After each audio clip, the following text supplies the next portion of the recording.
Hello, everyone. Go away. Leave us alone. You should have a different color hat on there, Nick. Like I the have Grinch actually hat. been looking for my black one that says bar humbug, but I couldn't find Yeah, it. that sounds more appropriate. Yeah.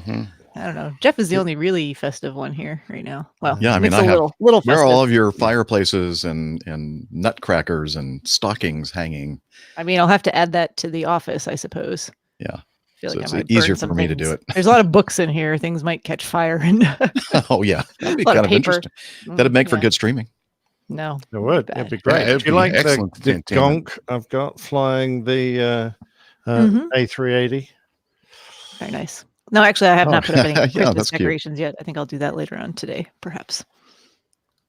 Okay. Let's see. What have I just done? Broken it again. Yeah, I was trying to. Got a new camera angle, Jeff. We don't normally see your computers. Yeah, computers. I think it's just because usually I have something on the screen that is brighter, and so they kind of meld into it. Melt. They don't melt, but they kind of you can't Go see beer on them. Speaking of things You know what burning. I mean? You can't see the reflection on the Oh, normal right, stuff okay. that I put up there. Oh, no, but we can see the computers in We can front see of the you. computers Usually we in don't front see of the you. computers in front of you. Okay. Did you back the camera up? Yeah, I have the camera a little bit farther back. Oh, Should I bring it up closer? Oh, that's right. Makes you look like you're actually doing something for a change. Everybody always wonders what the heck I'm looking at. Now they Yes, understand. I'm looking at the computer exactly. monitors. How's Okay. your sticky space bar? Oh, I was trying to figure out what you were alluding to, and you're actually alluding to my space bar. It is still. It's not sticky. It's just not. Operating? It doesn't feel like I'm pressing it. Ah, If that makes sense. Oh. I mean, it's the feel You sure you has haven't got a changed. numb finger? no, because all the other keys are fine. It's just that space bar. So is what it fair to say it feels like a strange space bar? Yes, A little strange. a little strange. It's always good to. Never mind. So what happened? I don't know if I mentioned it on the show last week, but I was doing some work on the computer and I was drinking a nice red wine, and somehow I accidentally spilled about half the glass on my laptop. Oops. Not bad, Fair to guys. say you pulled a Dana. I did, yeah. Mm. And I thought I didn't do anything at all to it, but I guess the trackpad now doesn't do that click thing, which I don't like anyway. So it suits me just fine because I just do a tap click. I always set it up in the systems prefs to do it like that. But the space bar, I would rather it have like some kind of tactical or tactile response when I press it, but it doesn't.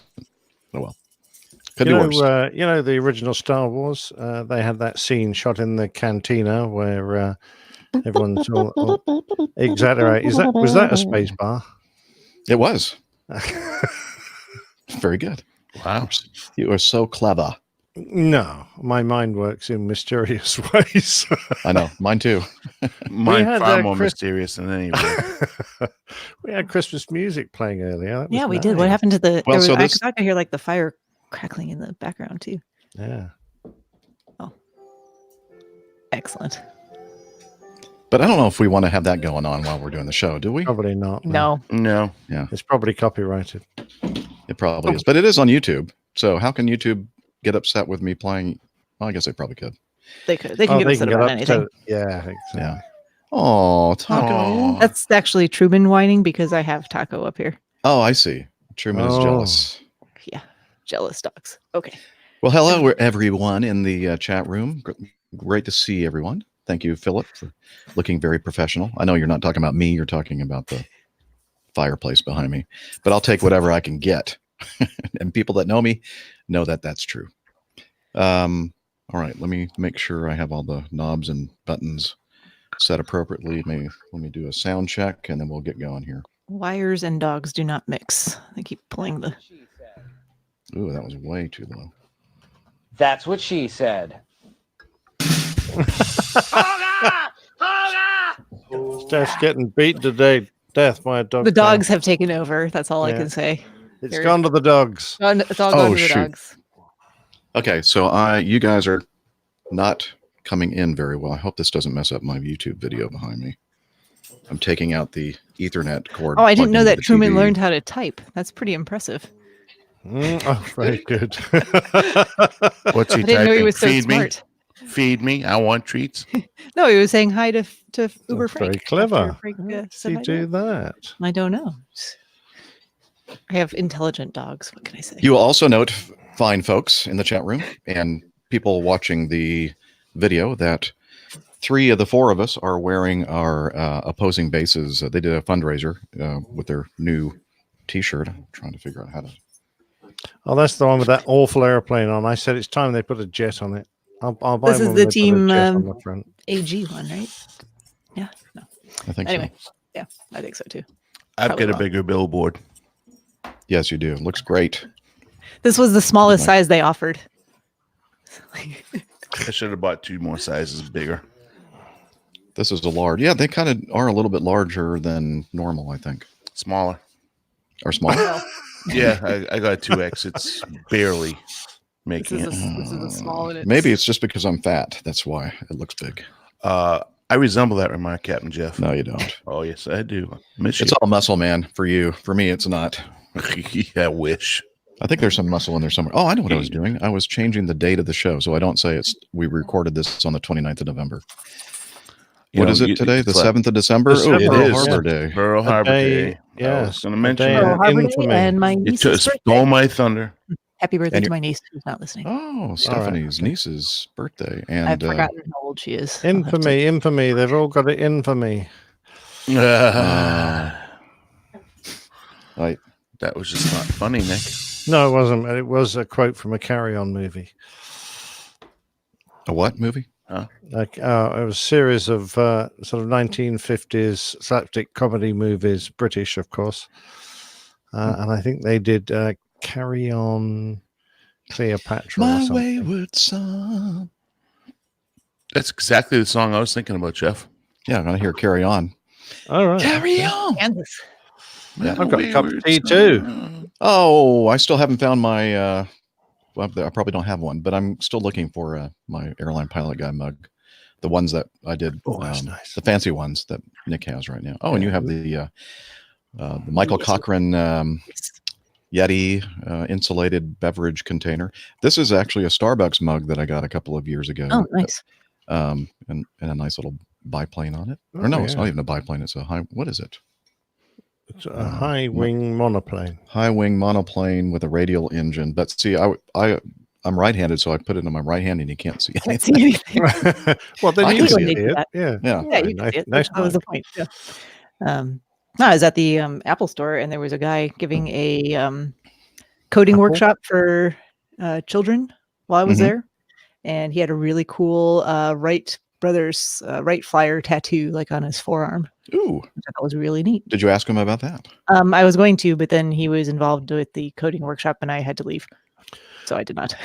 But I was listening to Opposing Bases. They were talking about someone who had their favorite airport map tattooed on them.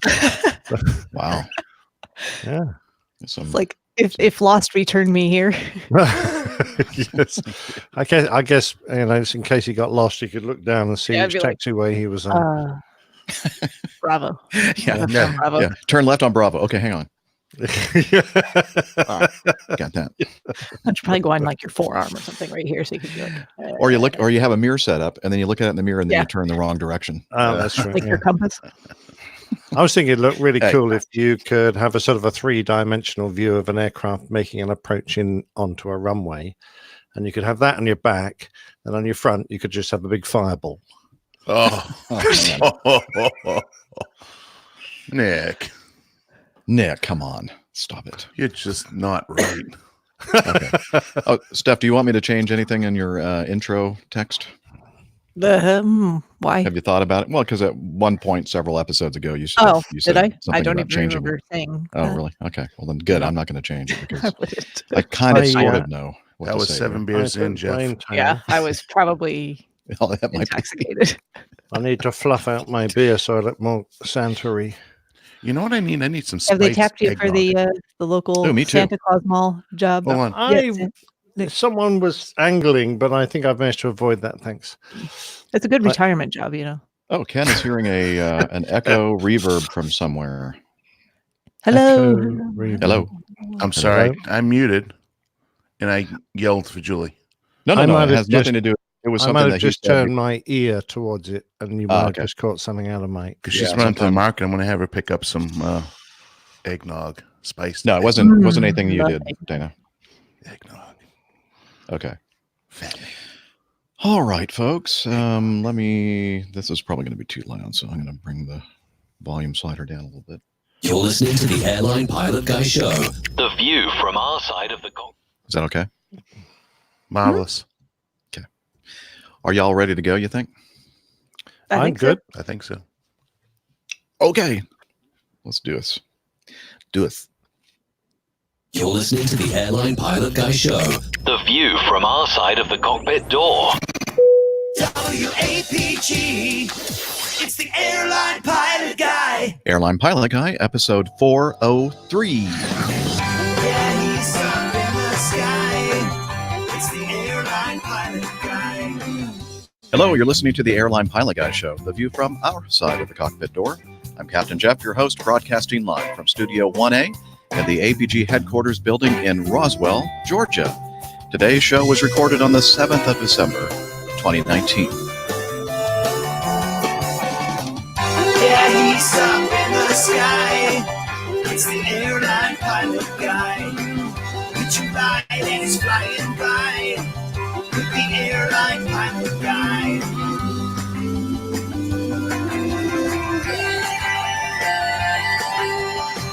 In today's episode, a woman fakes illness to get a better seat. Both pilots partially incapacitated on a BA flight.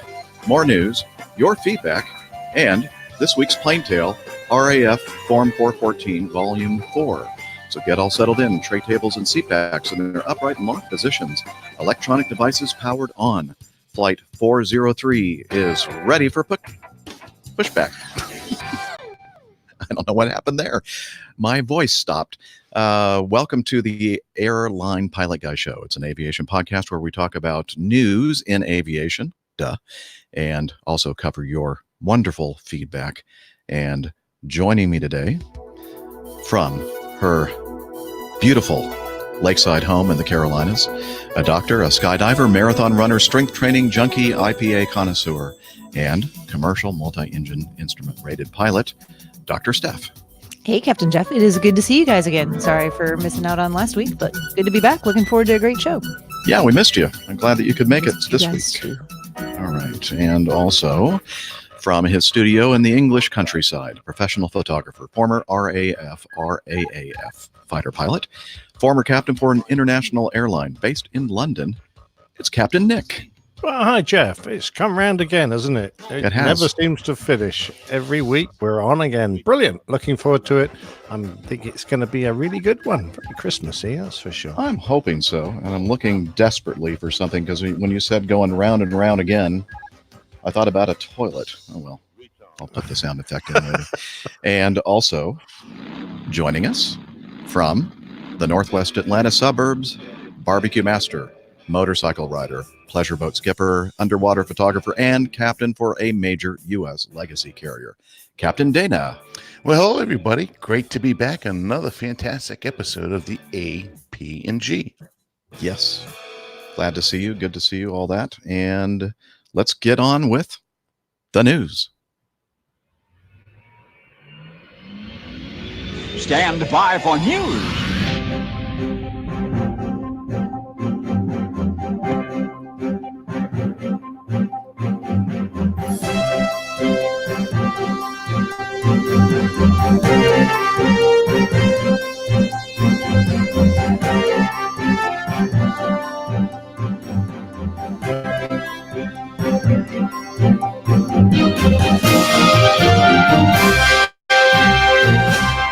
On a flight from southern China to New York about a week and a half ago, I think, two Chinese surgeons rigged straws, a syringe needle, and tubing from an oxygen mask together with tape to perform a life-saving emergency procedure. The surgeons, Zhang Hong from the First Affiliated Hospital of is at Henan University. Yeah, there's just too many Chinese-looking words for me to pronounce here. So, anyway, he was from an affiliated hospital of some university in China, and another doctor can't figure out where he is from. Do you all see that? Doesn't say. I does it? see. Oh, surgeons Anyway. Shanghong and Zhanjing. Okay, yeah, that's Yeah. it. Close enough. And I think the other one was from Hainan. Hainan. Wow. Our apologies to everyone in China for just People's not Hospital. doing such It's a great job. Hainan. Hainan. Ah, okay. I knew I should have looked through this before we started the show. Anyway, these two doctors were on board this flight, and they responded to a call for medical assistance about 10 hours into the flight. Oh my gosh. How long was the flight? 10 hours into the flight, they responded to this. An elderly man was sweating, had a swollen belly, and had previously been diagnosed with an enlarged prostate. And the man was already showing signs of shock, and they estimated that there was about a liter of urine trapped in his bladder. Ooh, that can be very serious, I guess. Steph, our doctor, will probably tell us maybe a little bit about how that can be a dangerous thing. Or maybe not. Oh, right now? I thought you were going to finish reading the article. Let me first. keep going then. Yeah, finish the I article should and do then that. I will. Yes, ma'am. If we had not dealt with the situation in time, the patient's life would have been at risk, Zhang was quoted as saying. They decided to try to puncture the bladder to release the urine using a device cobbled together from materials at hand, including straws from milk boxes. The flight attendants put blankets on the floor at the back of the aircraft and had the patient lie on his side for the procedure. The surgeons inserted the needle to release the urine, but it was not big enough to ease the pressure on its own. One of the doctors then siphoned off the urine himself, drawing out most of the fluid over the next half an hour or so. He said that this was the best way that they had to control the flow. It was an emergency situation, and I couldn't figure out any other way, he was quoted. When I saw that the man could hardly bear the pain anymore, my only thought was how to get the urine out of his bladder. After the treatment, the doctors told the man to lie down for another half an hour to recover and check in with a physician after landing. Yeah, so this can be really serious, and I'm so fortunate that on this really long flight from China, I forget exactly where they were going, to New York, which is why they were 10 hours into the flight when this occurred, there were actually several surgeons on board because, to be perfectly honest, this is not something that I would have necessarily have had the capacity to deal with as a non-surgeon, and not just not having all. Not being able to use all those tools at my disposal. So that's very fortunate for this gentleman. But absolutely, this is a serious condition, acute urinary retention, whatever the cause. There's different reasons that it can happen, but they can certainly present with the symptoms that this gentleman had. So sweating, signs of shock, chest pain, anxiety. It can elevate your blood pressure. If it's not dealt with quickly, if you have a lot of retention, it can lead to bladder damage, chronic kidney failure, or lead to kidney failure. So definitely good that these surgeons were on board and were able to devise a method to alleviate that acute pressure in his bladder. So kind of amazing they were able to do that. Very MacGyver-like situation on their part. But yes. I'm curious, Steph, was it a catheter they made? I don't think so. I think what they actually did was they put punctured a the syringe bladder directly in. They put a syringe directly into the bladder Whoa. through the lower abdominal wall and then used the straws to siphon that out. I don't think they did it as a catheter. So to my knowledge, there are not catheters available in the medical equipment. I'm not sure there that are in ours. There are or not? Yeah, yeah, we have all sorts of things. We have the chest drains and all sorts. Yeah. Liz was asking if this was a Cathed Pacific flight. No, it was actually China Southern, I believe. Yeah, I think what they, the way I'm reading this, and who knows, because this is a news article and doesn't have all the details probably directly from the surgeons themselves, but they put the needle in through the bladder wall to release the urine in the bladder, and then they actually had to siphon through that, I think, to get the... I'm getting nauseous thinking of this. Was the guy actually sucking on the tube to probably get the urine? That's what I kind of gathered. That's what it sounds like. Yeah, I've done that in my car, and I can never do it without getting a mouthful of petrol. So What was going to happen to him? I wonder. Well, Just use a your lot of imagination. I just, I haven't got one. You have to tell me. You okay, Dana? yeah, I'm getting really nauseous right about now. I'm thinking about Nick sucking something up, getting some petrol in his car, and then this guy's, Well, I'm glad he That's did why I'm not in specify the it was medical petrol. field. Yeah. Yeah, Well, that was this is petrol. stuff that is certainly Where is he going with this one? Yeah, a little outside of my current area of expertise, but I just pulled up a picture online of CT scan of urinary retention and a very full bladder. And you can see very easily how you could just go through the lower abdominal wall to be right into the bladder there. So, Oh yeah, everybody knows that. yeah, it's pretty impressive actually. So, but Yeah, anyway, very good outcome, impressive. it sounds like. So, Yeah, a happy story with a medical procedure. And you know what we should do? We should probably jump to our other medically related oh, we have another one. procedure. Yeah, sort of. Okay. Item E. And let me see if I can find the. Yes. Oh, I should have been ready for this.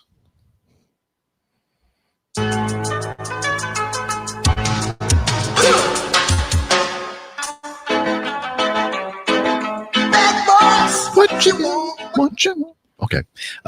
So we have the story, sort of medically related. A woman went to extreme lengths to get a better seat on a flight from Pensacola to Miami and caused the plane to return to the airport within an hour after takeoff, police said. Shortly after takeoff, a passenger on an American Eagle flight, an envoy flight, claimed she was in need of medical assistance, according to a statement from American Airlines, the U.S. carrier's parent company. The woman, who has not been identified, complained to airline employees and asked for a bigger seat, the Pensacola Police Department said. When she was told that more spacious accommodations weren't available, she became ill, Pensacola Police Department Public Information Officer Mike Wood told CNN. The pilot turned the plane around after the passenger claimed she was sick. Once they got back to the airport, employees realized the woman wasn't sick at all. She was faking it. Employees called the police after the woman refused to get off the plane. The woman was taken into custody and, because of her comments to officials, was transported to a mental health facility under the Baker Act, which is a Florida law that allows authorities to detain individuals believed to pose a threat to themselves or others. Yeah, that's happened to me a few times on layover in Florida. Anyway, criminal charges have not been filed against the passenger, but charges could still be filed. So I guess they're trying to determine whether or not she was really mentally ill or just trying to, do whatever she could to get a better, bigger seat. Cuckoo. Yep. Sounds pretty cuckoo to me. I think she had even asked for the bigger seat before they even left the ground. Well, at least he asked. Most passengers who do this just upgrade themselves Oh, that's true. and then have to be kicked out Like, of it. no, this is my seat here. I promise. Yeah. And I seem to have lost my boarding pass. And that little Well- electronic device that you have that says that I'm not supposed to be in that seat is wrong. Somebody hacked it. Absolutely, yes. As a regional flight, I'm guessing that this the larger seats weren't that much larger. I wouldn't think so. I think it's an probably E170 or something like that. Or Yeah, a- I mean they're slightly bigger, but it's not like going to a lie flat business class seat. well, or not what something. you're used to, Steph, of course. I'm just None of us are used to those kind of seats. Oh, The I beg to apartment. differ there, Captain Jeff. Yes, Captain Dana, what do you differ with me about? Well, when we flew London to Boston, somebody was sitting in business class, very comfortable, and I Oh, was that was sitting- nice. Yes, thank Yes, you yes, I was the one. for reminding me. The fat guy stuck in the back. Ah, my heart pumps custard. Actually, that kind of backfired on me, that whole thing, because it took me a very, very long time to finally get home to Atlanta. And I had to go through Raleigh, Durham. Thank you, Dana, for that suggestion. After I made it into Boston, Raleigh, Durham, Atlanta. That was, in hindsight, I wish I'd just taken my little seat in the back and flown nonstop. But Yeah, well, it was very risky whether you're going to get on that flight or not. it's very risky when I get in an airplane at all. Yes. I yes. Yes. We acknowledge that. I was going to say something, but I'm not. Okay, good. Let's bebop back up to B. Press release. FAA proposes a $6.4 million civil penalty against Deutsche Lufthansa Airlines. The U.S. Department of Transportation's FAA proposed a $6.4 let's see, $6,428,000 penalty against them because they or for allegedly conducting almost 900 flights that were not in compliance with federal aviation regulations. The FAA alleges Lufthansa operated the flights into and out of San Diego International, Philadelphia International airports, both of those, when it knew it lacked FAA authorization to do so. Foreign airlines can only conduct scheduled flights into and out of airports that are listed in their FAA-issued operation specifications, and the FAA alleges neither airport was in Lufthansa's operation specs. So they operated about 900 flights, and the FAA is not very happy about that. Interesting. Yeah. You feel like that would be stopped before they could actually manage to do, I don't know. You would think that somebody in charge of compliance would have caught that. Have noticed, yeah. And said, well, you really actually can't come here today. I suspect compliance has a dusty little cupboard in the corner of the office, the nastiest place, and they'll get ignored. And as a result, they forgot. Yeah, I think that you're right. I don't think that they did it on purpose, knowing that they didn't have the authorization. And it's probably just a formality, really, to get that authorization. Oh, absolutely. We our little empire that gets overflight clearances forgot one year, and I forget whether it was China or Russia or so, but it was somewhere pretty big. And all of a sudden, they turned around and sent one of our airplanes back. And when we worked out what was happening, we realized that they hadn't done it, and it took 2 weeks to get the clearances in place. In the meantime, we had to reroute all the aircraft, and all the schedules got disrupted. I mean, the amount it cost the company just for a little bit of paper that should be a formality every year, it was ridiculous. You know, Neville makes an excellent point. This from the organization that certified the 737 MAX. When I read this, I was completely, the FAA, Jeff. Yeah, I'm just trying to. I'm not sure. Well, it's amazing to me that after that they didn't catch this. It took 900 flights for the FAA to realize that an airline is operating illegally into our country. Oh, I think they were just working out how much they could make. If we leave it another 100 flights, we'll have another million. Keep going, keep going. That little thing going, ching, ching, yes, ching. Right. Yeah. Nobody tell them. Nobody tell them.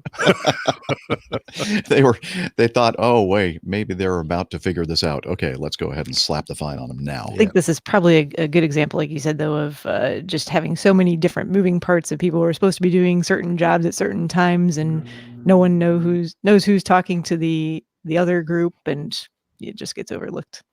Hi, Julie. Sounds like Julie's back with the eggnog. Yay! No, she's just leaving. I need to get her attention. Okay. Oh, you never did? Okay. Anyway, actually, I can actually hear him a little bit. I can too, just a tiny bit. I have it on mute too. I know, but it doesn't mute it like to zero. It's close, but when you yell like that, we can hear you. Hey, that's not nice what you're yelling about me. Stop it. Anyway, let's move on then, shall we? To item C. British Airways Airbus A320 at Paphos on October 19, 2019. Fumes in cockpit. Both pilots partially incapacitated. They were flying an A320-200 registration Golf Alpha Tango Lima. That's a good registration, don't you think? It is. ATL? I see that, yeah. Performing flight 2676 from London Gatwick to Paphos, Cyprus, was descending through 8,000 feet to 6,000 feet towards Cyprus when the first officer noticed an unusual odor in the cockpit and queried the captain whether he had taken a shower. No, wait. That's not what whether he would also smell onion boggies? Onion bhaji. Bhaji, what's that? It's onion rings. They're all mashed up in a ball and fried in batter. It's an Indian dish. Very nice. Oh, it sounds good. Yeah. Anyway, so apparently the first officer smelled that, and the captain indicated he did not.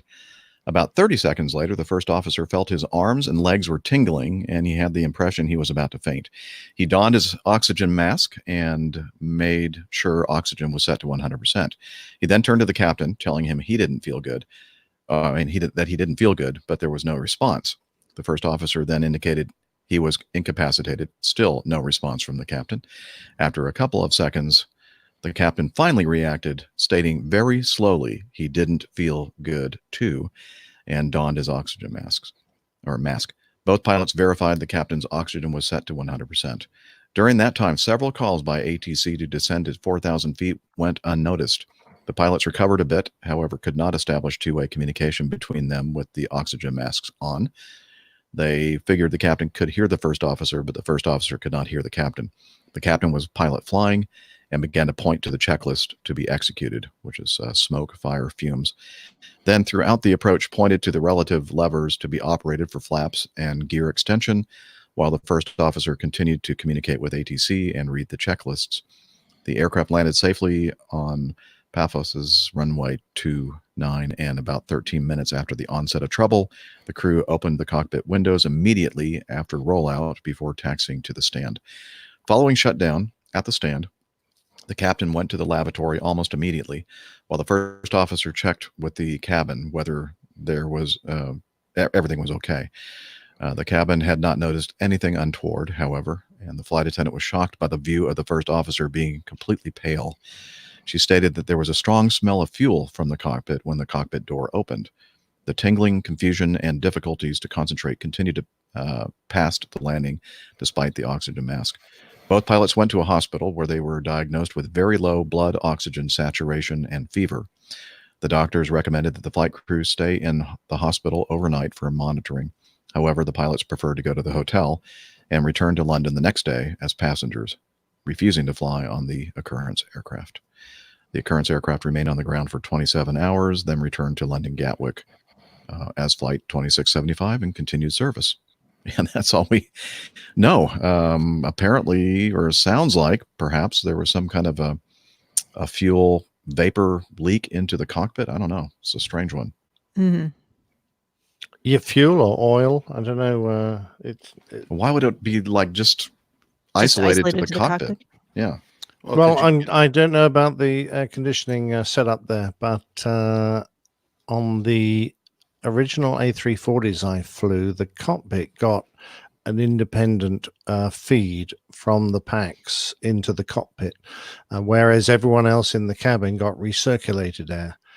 So that was one possibility. If there was an oil leak and they had that design, it's an A320, so I don't know. Well, if Al was around, we could ask him. But I don't know. That's just one thought. And being that I'm a fairly well versed,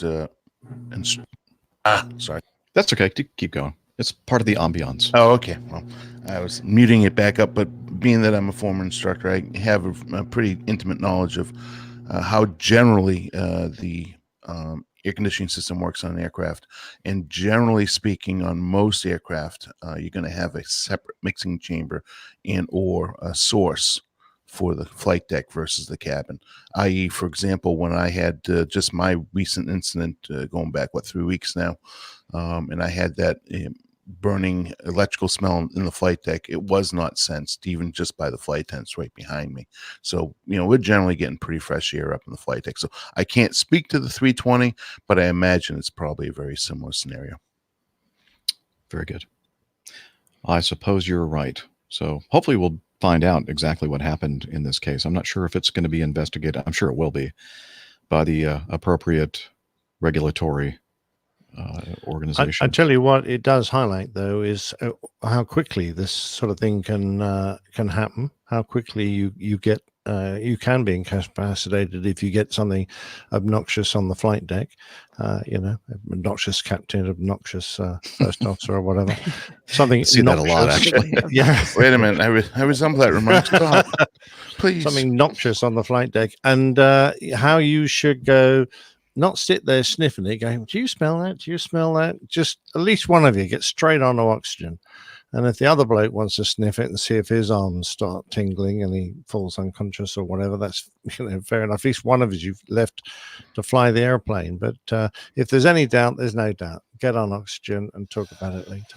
It is crazy how fast that happened, though, because it was 30 seconds in. The first officer was talking about feeling tingling and faint and all of that, and captain's like, "No, I'm fine." By the time he got his oxygen mask on, captain not responsive. Captain was like out. Yeah. He was not responding. Definitely quick. And I'm It's a bit surprised the FO didn't take control. I mean, the fact that he couldn't speak to his captain and the captain had to call for services by pointing doesn't seem very good to me. If I'd have been tempted to give the bloke who had full communications control of the airplane. I don't know what you guys think. Well, I think it's probably a little unclear as to what happened in that time frame anyway. I don't know that they would necessarily have the best recollection of exactly what happened during those few moments.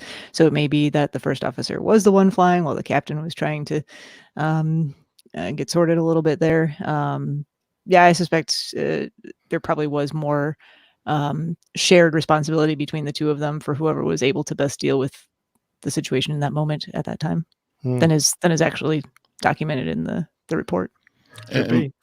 And I mean, I'm just thinking outside the box, Dr. Seth, and I'm thinking, all right, so if somebody's getting a little bit of oxygen deprivation, obviously causing some cognitive issues, as an older person, possibly the captain being a little older, would be more susceptible maybe than the younger first officer who might be in better shape and a little bit younger.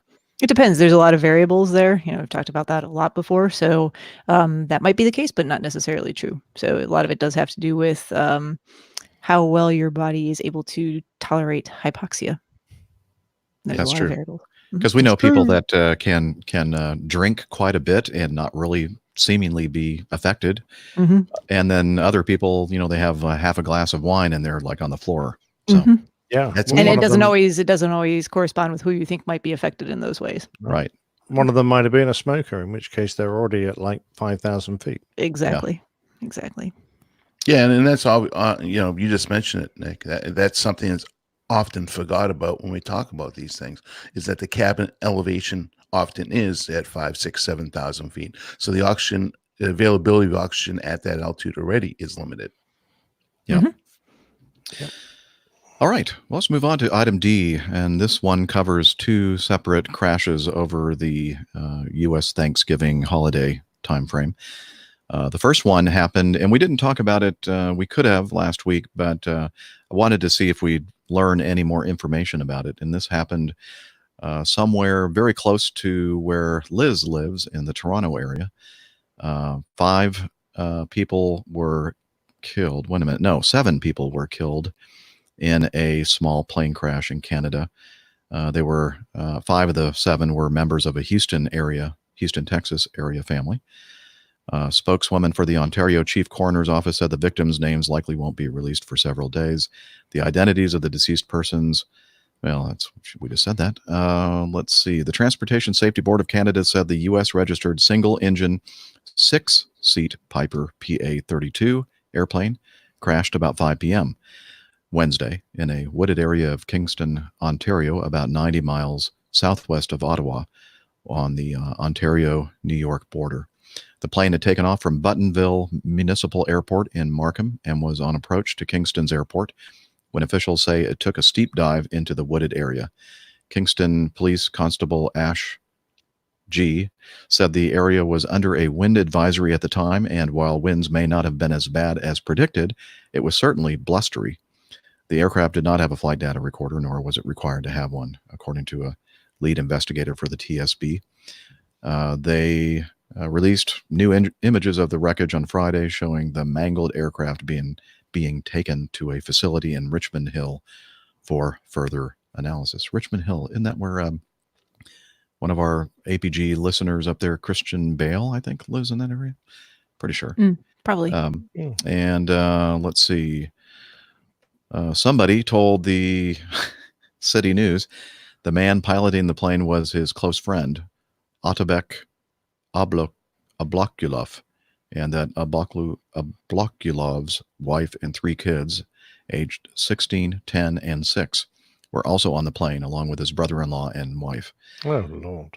So they were all family or related, I guess. Let's see, a Toronto college instructor told local news outlets that the Ablokulovs had planned to stop in Kingston to visit his family and friends before proceeding to Quebec City for vacation. We were waiting for their call when they landed. We waited a long time, so I searched on Google and this showed up, referring to the crash. Let's see, there's some other information here, I think. Kind of scanning down a little bit. Was weather a factor? The cause of the crash is still under investigation. However, local residents and police noted that there was bad weather in the area at the time. Windy conditions, blustery. At some point, I think I read that the ceiling was kind of on the low side as well. Residents in the area also noted that there was heavy rain and strong winds around the time of the crash. So it looks like winds, rain, low ceilings might have something to do with it as well. Anyway, the thing that kind of, Dana is shaking his head. I see in my peripheral vision. This is a PA, 32, they said? It's a Piper 6. Okay, a Piper 6. And they said 7 people were on board. Is that legal? Is that unusual? Is that okay? No, it's certified for 6 people. Okay. And that's what should have been on, unless the 7th person happened to be a lap child. I think there may be an exception there, just like with us. Mm-hmm. But that would be the only exception I can think of. This really sounds like a classic scenario of picking up ice, ice way of removing the ice from the aircraft. Mm-hmm. And of course, being up in Canada, it doesn't take very long to get up into the ice once you're in the clouds, and probably picking up ice. And from the way it sounds that the aircraft came down, more than likely it was in a complete stall because the ice had accumulated and causing loss of airflow across the aircraft. And the aircraft was obviously very heavily loaded and possibly could have been very close to the limits on the CG envelope. So Mm-hmm. I that would be my, just reading this and seeing what is being said here, I would find that probably to be the case. When I was reading about it too, I didn't think about the ice angle of it, but the fact maybe they got a little bit too slow and then stalled and crashed. I mean, it seems like a very typical scenario. Yeah, I mean, when they said there were 7 people, I assume that at least 2 of them might have been very small children. But here we see that it's 16, 10, and 6 or something. 4 adults and then 16, 10, and 6. So those are not very small children. Not as small as I was thinking, perhaps. And it doesn't say anything here they were on approach. But so if you go from if you're in a cruise scenario with people on the aircraft, obviously you're not maneuvering the aircraft. You're just in a cruise. They were on approach. They were going to stop in Kingston, which is okay. They said they were on approach to Kingston's airport. Were they on final approach though? I mean, no idea. It doesn't say what. I don't think so. I don't think they were lined up on final. I think they were maneuvering on approach. I wouldn't be surprised if of course you can stall. Yeah, it's Kingston. It's cold. It's raining, which means more than likely there's ice accumulation in the clouds, and I wouldn't be surprised if that's the case. Or, again, it could have been a combination of or no ice, and that once you slowed the aircraft down, that the CG was way out and caused the aircraft to stall as well. So that's probably the 2 likely causes. Yeah, I think the icing angle and along with the stall, obviously, because of the icing, probably is a very likely scenario in this case. Or, with the CG, I mean, we don't know what the CG is, but once you slow the aircraft down, obviously, if you have a unstable CG, you're unable to control the aircraft, and you can lose control, especially in IMC. It would be much, much more difficult to recover the aircraft. So those are the 2 plausible, I think, on this one. Well, we have a lot of listeners in Canada that I'm sure will be watching this closely, and if they do actually come out with a preliminary or final report sometime in the future, which they will, perhaps they can alert us to it, and then we can kind of come back to this and see what really happened. And we know that these aircraft aren't really big enough to have full flight data recorders, but geez, most of us have dash cams on our cars nowadays. Just having an inexpensive video recorder with a card that's in a little protective box mounted in the ceiling, looking down on the instrument panel and recording what's being said in the cockpit area would be so valuable in trying to work out what happens in these kind of crashes. It would. Costs money. Well, yeah, but Most GA people, especially in flying older aircraft, probably would not invest that type of money. I understand the resistance, but Right. if people can afford to put one in their car because it makes their insurance cheaper, then perhaps the aviation industry should follow that lead. Well, I mean, in my car, my new truck, I've got a crash detector, so it actually is almost like a flight data recorder for my car. So if I have an accident, they can pull the data. So yeah, I agree with you, Nick. Absolutely.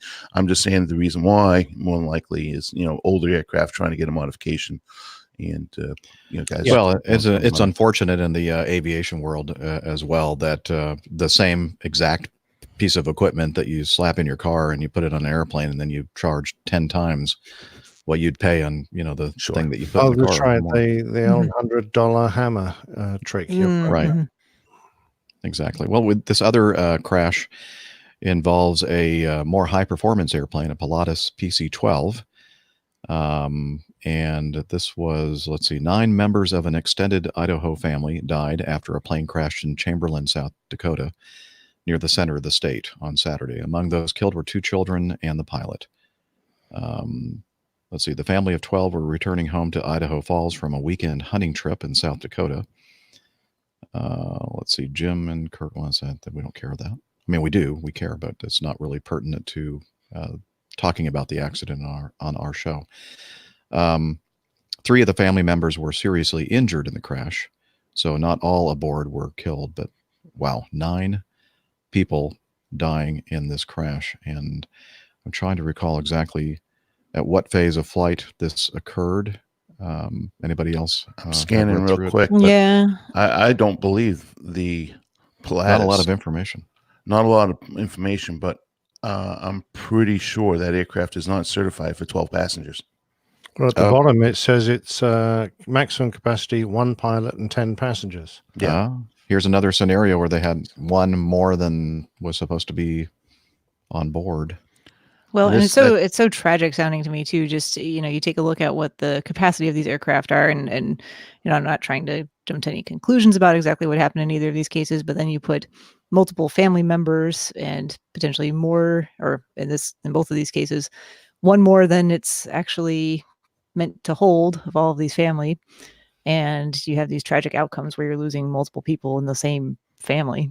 That's just terrible. It's poor pilot decision making, period. This airplane is a fantastic airplane. I have never flown it. I know a couple of my friends that have. I actually have time in a very old Pilatus, flying parachute jumpers, not anything like this aircraft is now. And it does have the ability for anti-ice. It was very bad weather from what I understand, what I read. I think it was departing. It doesn't say it here. I think I read something that it was. Actually, it does. It says crash shortly after takeoff. Yeah, shortly after takeoff. Okay. So I'm willing to bet it's exactly what I was talking about. Probably overweight, and probably the center of gravity was outside the envelope, and the pilot lost control of the aircraft. That's my guess. Could be. So again, hopefully we'll find out more about this when the investigators have a chance to gather the information and come up with a probable cause. Sad though, this is the time of year we get together for, these big family dinners and gatherings, and then to have so many of one family die in both of these cases. Very tragic. All right. Really, I have to say this. It really is an example of when you have a professional pilot versus pilots who just going out and have their own, own aircraft and take unnecessary risks that put themselves and their family members and other folks in harm's way. We're trained to a completely different standard, and it's sickening to me. Sickening. Well, and I was not sure what point exactly I was trying to make there with the both of these situations being large families trying to get from point A to point B. I can see where that can be, even though flying is certainly expensive, but if you have your own aircraft that you own and it's multiple members of your family you're trying to get from point A to point B, the time savings probably does come out to be more economical than other forms of transportation, just given the time and costs involved. But I think there are a lot of, I would say, probably the vast majority of private pilots out there and folks who are flying their own aircraft or flying friends and family are very conscientious of all of this. Weight and balance and center of gravity is one of the first things you're taught, and it's harped upon, and it's very important. I think everyone understands the seriousness of it. It's just a shame that there's people out there who perhaps don't take that quite as seriously, or perhaps they've done it so many times where it becomes a little bit of complacency. Well, it worked the time before, so what's one more person here, and we can all get up there together and have a good holiday, and then you have this kind of tragic outcome. So just a good reminder for all the rest of us who are not professional pilots, who do fly for our own personal enjoyment, to never take those things. Those things should always be taken as seriously as they're taught to us in the first place. And you want to keep yourself safe, you want to keep your friends safe, you want to keep your family safe, you want to keep whoever's flying with you on that day safe, people on the ground. This is really serious stuff. You hit it right on the head, Steph. Steph, it is complacency, and what's even more bothersome to me is the technology that we have available today, like ForeFlight and all these other programs that you can just plug in the information. It becomes readily apparent very quickly whether you are in balance, out of balance, whether you're overweight, underweight, whether you're okay to fly that aircraft. And in both these cases, I think weather is involved. So the get thereitis, I think, may have been a factor here. And you're right. I mean, there's complacency, and I've done this 100 times before, but it's just all it takes is that one time. So be safe out there, fly the aircraft safe, and that's the biggest thing that we in the professional world are very conscientious of, is making the safe choice. Stay on the ground, make the right choice as far as the weather goes, and analyze and think about what you're putting on the aircraft, because it can only carry so much. Very good. Can you guys hear the little two-stroke motors in the background of my broadcast? No. Somebody out there with leaf blowers or something, just going crazy out there. It's that time of year. I'm thinking, great timing. My neighbor did it at 8:00 this morning. Oh, nice. Well, they've got their party tonight. I think it was that neighbor. I know, but they could have waited till 9. Nah, it's fine. Got me out of bed. All right. Well, they're getting louder and louder, so hopefully you can't hear this. Hopefully they're taking care of your leaves. That'd be nice. Nice neighbors. They might be, actually. I don't think the folks that do our lawn were here yesterday when they normally do their thing. Anyway, moving on. Again? Yeah, more bad boy activity. A man was restrained after trying to open a door on a British Airways aircraft in midair. This from theguardian.com. In a statement, British Airways said it was impossible for an aircraft door to open in flight. I'm so glad they put that in the article here. And at the very top, like the very first thing that you read. I'm impressed. Thank you, Guardian. The Guardian.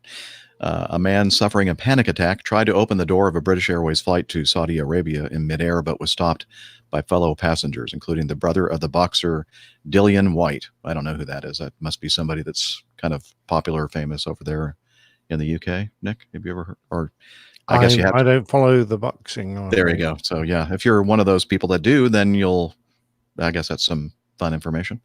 The incident occurred on Monday night, about an hour before the BA flight 263 from Heathrow to Riyadh was due to land. Without warning, a clearly agitated man started to pull the lever on the door on the back of the plane while screaming, "I want to get out," in broken English. Another passenger in McNally quickly spotted what was happening and tried to intervene. Shortly afterwards, the 6'7" Dean White, who was sitting in a nearby seat in an economy, was alerted to the, wow, that must have been uncomfortable. 6'7". That's the brother of the boxer. Yeah. I mean, that's a big man to be sitting in an economy seat. Yeah. Was alerted to the commotion and rushed down the aisle to assist, along with the other members of the fighter's entourage and an air steward. White was able to grab the man in a bear hug and say, "I love you, man," and pull him away from the door while repeatedly telling him, "Calm down, bruv." Huh? Bro. What does that mean? Bruv. I think brother. Brother. Oh, Bruv. okay. You guys would say bro. We would Bro. say Yeah. bruv. Bro or Calm down, bruh? bro. Bruh. Bruh. Okay. Maybe the V is silent.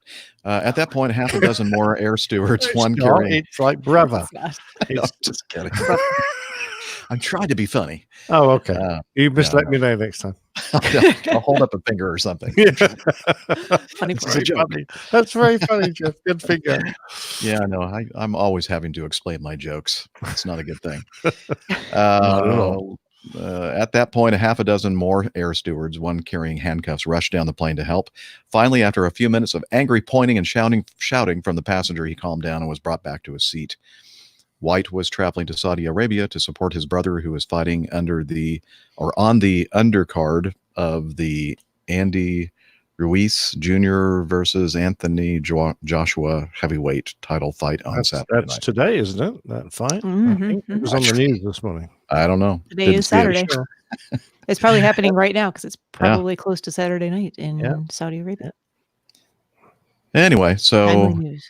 yeah, they were able to suppress this gentleman. I use that term very loosely, and get him to calm down. But it appears that he suffered some sort of a panic attack and wanted to get out. So Yeah, those Anyway. panic attacks can be, I mean, you feel bad for the person suffering it because that's very distressing to them. But yeah, you Mhm. definitely can't jump up and try and open a door that's definitely not going to open anyway. right.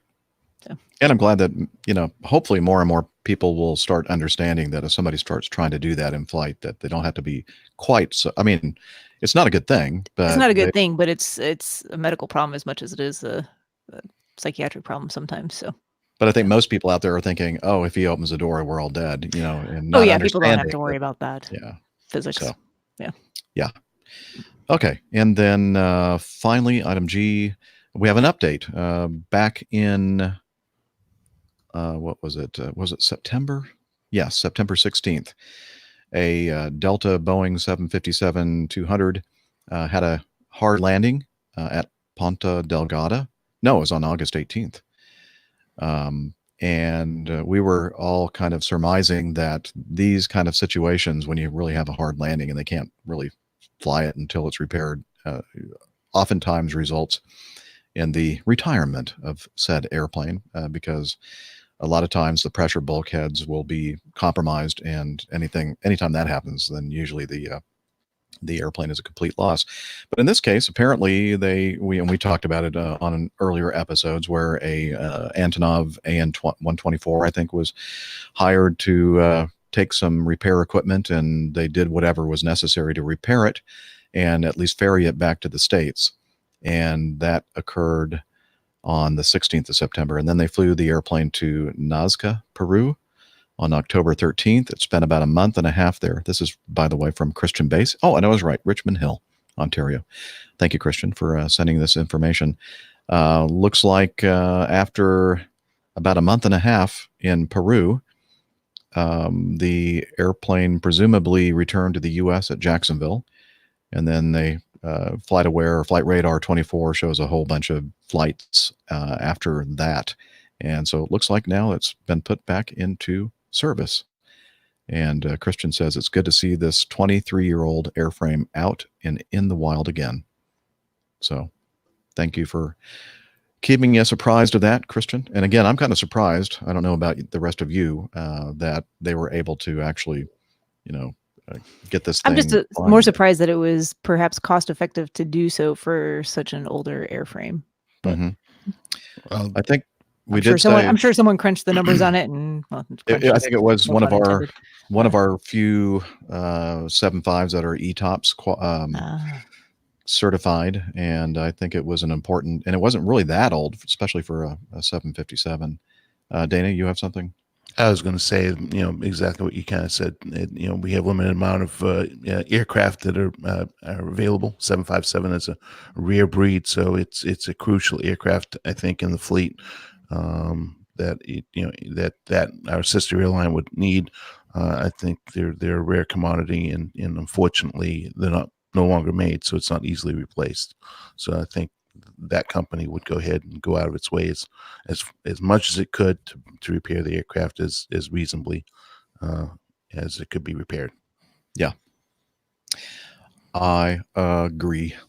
And just a quick correction that I made on the last episode. We were talking about, who was it? Was it Jordan? Yeah, and that really funny audio that he sent in, telling us to add up the ages of myself and Nick, and then you'd be pretty close to the that first flight by the Wright brothers. And so as I put here in my notes, I sometimes get, I think December 3rd, 1917 instead of December 17th, 1903. So I kind of get those numbers kind of backwards. Little dyslexic. Yeah, little dyslexia there. And so, yeah, that was within about a decade if you add those two things up. So sorry about that. I screwed that one up. But just thought I'd mention that. We try to strive for at least 50% and trying to kind of pull us up above that again. So there we go. Well done. Jeff, Thank if I you. can say one thing, and Yes. I was thinking about what I said back there about the about the two crashes. Don't get me wrong, folks. I mean, I think we have a lot of very, very, very well qualified private pilots. Of course, Dr. Steph on our crew. I just want people, as an instructor and how I think. When I'm teaching or when I was teaching, I teach everybody to fly the aircraft and think about operating the aircraft as a professional pilot would. So I was never dishing on any of any pilot out there. I just think that when we take flying, we have to take every single flight that we are behind the controls to be very serious and be very safe. Conscious and mindful of what you're doing. So that's really what my point was. Right. There should be no difference in the way we operate our flights, whether we're getting paid and hence being professional pilots or not. No, Correct. there's a lot of responsibility that comes with that certificate, Right. whatever certificate it is to get up in the air. So, But if you did take offense to what Dana said, it's Dana at airlinepilotguide.com. Yeah, and I was muted the whole time. Oh, were you saying something? Oh, you're just kind of putting an all the excuse time out there. Jenny was saying that, I was muted, so don't blame me. Yeah, I could see his lips going, but nothing was being said. It was coming out. All right. I was trying to say, no, don't say that, Dana. Don't say Admiral that. Nick was trying to get back in there to talk. For some reason, my headphones became unplugged, except that they didn't. It was really bizarre. There's like all kinds of Are you weird sure you're technical a gremlins doctor? going on. Are you sure you're a doctor? Doctor, yes. IT professional, no. Professional runner, yes. Yes. Getting to know you, getting to know all about you and what you've been up to. And that's the part of the show where we kind of get caught up between episodes. And I think we have a lot to talk about on this episode. At least I do. But I don't want to start. I want to start with, we weren't privy to what was happening with Dr. Steph because she wasn't able to join us on the last episode. So why don't we, let's hear from Dr. Steph first. Yeah, I can catch you up quickly here. So as folks in the U.S. will know, last Thursday was Thanksgiving. And in the past, typically I've had Thanksgiving Day off, and then it's been very nice of our company to allow us to have the Friday after Thanksgiving. Thanksgiving is always on a Thursday, the fourth Thursday of the month. However, this year they requested that we actually work. So I said, okay. So I actually took the vacation that I usually would have taken around that time a week earlier, and then came into work on Friday morning. I was not sure if we would actually have a lot of patients to see. And to my surprise, almost everyone on my schedule showed up. And it was a very full and busy day and just quite a lot of stuff to deal with. So I was actually hoping I brought my stuff with me to the office, that if it was on the slower side, I could jump in and join you guys for a little bit. And as it was, I barely even got to listen to any of the show. I had it going on in the background, and I spent very little time in my actual office. I was in the examination rooms most of the time, back and forth. So kept me on my toes there. And then immediately after work, I actually went over to the airport and jumped on a very long flight over to Knoxville, Tennessee. It's like 37 minutes or something time in the air. Because usually we go to see friends of ours in the Knoxville area for Thanksgiving. We've done that for the past couple of years. It's kind of been a tradition. Usually we go before Thanksgiving, spend several days there. This time around, it was just kind of a 30-hour trip, but nice nonetheless. And I have relatives that have also moved to that area, so I got to see them on Saturday morning as well. And then Saturday evening, jump back on the same little CRJ back over to Charlotte, and kind of had Sunday to recover before going back to work. So that's been what I've been doing. I thought you were going to say you flew over to Knoxville. Yeah, except that the weather wasn't good, and I don't have a lot of, in those situations where I don't have a lot of time days before and after to make sure that there's, a good buffer. I need a buffer if I'm going to fly myself for those types of trips, unless it's going to be the same day where, the weather's good that whole day, you go over, you come back. Probably could have done, but weather wasn't that great either day. And especially Saturday night, it was just pouring rain and gross and nasty. So it is fair to say that was very good, prudent decision making. Aeronautical decision making. Indeed. On your part. I have very generous personal minimums for things, so I just don't feel any need to take exceptional risks. A smart person you are. Flying for me is fun and enjoyable, and I've got that instrument rating and everything else, but I mostly prefer to fly on days when it's nice and sunny and pleasant and there's good views. And I have a question. Not put a time pressure on yourself. Exactly. Very smart. Ghost peppers, chips. They did not happen this time around. We do have new ones, but they are at Justice's house, and he's had some other family issues going on, so he was not able to join us. So I actually thought about making a run up to Asheville to retrieve the ghost pepper chips, or the Carolina Reaper pepper chips. Oh, that's right, Carolina Reaper. Yeah. And that was isn't that from last Thanksgiving that we have? There were 2 Thanksgivings in a row where I did that. Oh, okay. So this is kind of a tradition now for you. It has become a tradition a little bit. We broke it this year, but they stay good for a while, so maybe we'll keep them till next year. Try for the next holiday. I don't think I'll ever be involved in that tradition myself. I think we bought quite a few of them, so I'll that's okay. Make sure to give I'd like to try. Yeah, Dana, definitely. I would love to. I'll call it not a tradition, but a bad habit. Yeah. What were you saying, Dana, about decision-making skills? Exactly. Well, I mean, obviously you don't have good decision-making skills in that realm because you're here with us on the Airline. True. I know. Yeah, I but know, wearing that awful T-shirt. Well, yeah, check out our nice. These are brand new, so we had to wear them. They just arrived in the mail. I didn't get the memo. Did you get? No, you're just cheap. You're a cheap pilot. You didn't give. No, I wasn't going to wear I'm anything with bloody 2 propellers on. That's not fair. I'm only kidding, Nick. I think it's a very nice looking airplane. Oh, it would have taken like 3 months to get across the Atlantic. I'm not really. I think that's a J31 actually. Is that what it is? Jetstream 31. That looks like a Jetstream. That mid horizontal stabilizer, I guess. Yeah. That's what kind of. That's the first time I've actually looked down and took a really good look at it. Okay.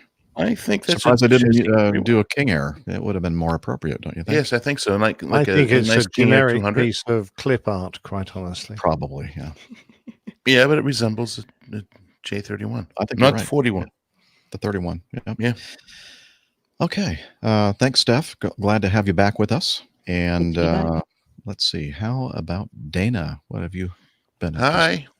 Speaking of the T-shirt, did your T-shirt come with this really nice card has a picture of the Washington Reagan? Well, actually, back there was in Washington National Airport back then, of the old terminal, and what it looked like. There was a DC-3 parked in front of it. I'll have to check my packaging. I don't recall ever seeing something. I did not see that either. There was an ad for the company that printed the T-shirts. Mm-hmm. Well, Tony wrote a nice little note to me. He said, "Hello, Dana. I finally got a chance to print your T-shirt. Hope you like it. Nice to see you at Oshkosh. Happy holidays." Tony, thank you very much. I remember talking about that, and it was great to meet you as well. Thank you for doing such a great job for us. What happened with me this week? I actually had a kind of an interesting week for a change. Yesterday was I had picked up a 3-day trip, had dropped my other trip and picked this 3-day, and that's why I was a little late putting my schedule on the calendar. As a matter of fact, next week I just picked up another trip. I'm going to be in Houston downtown for a long overnight and a very short overnight in Omaha next week. And so picking up the trip that I did, I got to go to the Triad and had a very nice lunch meetup with RH. Missed AG. Wish AG was able to make it out with us, but he was working, and RH was a little too busy that day to run me over. It would have been nice to see the facility, but he had too much going on. So, but we went out. Painful. Yeah, I'm sure it can. Getting run over. Getting run over. Yeah, well, it would be painful for the vehicle that did that because it would be broken, not me. Nah. Yeah, exactly. So we went out for a very nice lunch and had a nice lunch at this restaurant called Southern Roots. It was fantastic food. As you know, I'm a foodie, and RH had suggested going to a local barbecue place. And I asked him the first question. I think he'd heard of it. Is this a chain? He said, yes. I said, well, if you don't mind, I'd like to go someplace local, mom and pop. And it was a very, very nice lunch. And we talked quite a bit. We had a really nice meetup, talking about a lot of different cool things about his world and of course my world. Then we concluded. He dropped me back off, and as soon as he dropped me back off, I realized, darn it, we forgot to go ahead and record some audio because we were too busy talking and having a good time. Well, why don't you just do like a reenactment right now? No, I'm just kidding. You can't impersonate no. Okay. Here, I'll play RH, and you can play you, and Steph can like make some background noises, like you're in the restaurant. I'm in the restaurant. Oh, you're very good job. job. Playing some dishes. How you doing, Dana? I'm good. I'm very good. Did you notice that Jeff trimmed his mustache? No. What? I've never. It doesn't look like he's ever trimmed his mustache.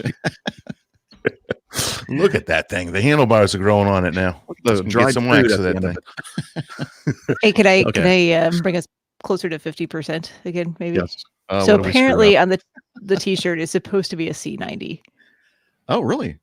Yeah, it's not a C90. I'm just saying that's what it's supposed to be. Well, the C90 is supposed to have a T-tail, right? Yeah, it's not a. No. Oh, I thought a C90 had a T. I'd have to actually go out in the maybe not internet and research a picture of it. Yeah. I don't think, because you guys got to talking about, I'm like, I'm pretty sure it's some variant of the King Air. I just had to go and double check, but yeah. No, okay. The mid-tail. Anyways, so I would be remiss. We already kind of mentioned at the beginning of the show. Well, I think it was off air. Today is a very historic day in the U.S. of A. We've got December 7th, Pearl Harbor Day, the day that we entered into World War II. And I would be remiss for not mentioning in this past year is when I was actually out in Hawaii, in Honolulu, and visited the Pearl Harbor military base. So very moving experience for me. And the last thing that happened was the most interesting thing of the week is flying into Daytona Beach this week, which I think Jeff will mention something about maybe. Anyways, flying into Daytona, coming in over the water at night, about 8:30 in the evening, roughly. We were about on a 5-mile final, just come over the shoreline on the Daytona Beach side, which is Pasadena coastal on the eastern side of, eastern side of Florida. We observed a green laser enter into the flight deck. I caught it off my left-hand side, and it actually got my eye, left eye, and also got my FO apparently, because we both had loss of night vision there for a few seconds. Not terrible. I mean, not complete loss of vision, but certainly affected our vision a little bit. We were on the autopilot, so it wasn't a big deal. But that wasn't the first time it hit us. It hit us 4 times. Wow. And I was able to pinpoint it and give the tower a full report as to exactly where it was located. And give complete details. Once we landed, 2 passengers had come up to the flight deck and had asked if we had noticed a green light, and I said yes. And did it? What can you describe to me what you saw? And they said, yeah, it lit up the cabin, and we saw it and both of those passengers were on the left side of the captain's side of the aircraft, which is the origination. It was about we're hitting 250 roughly.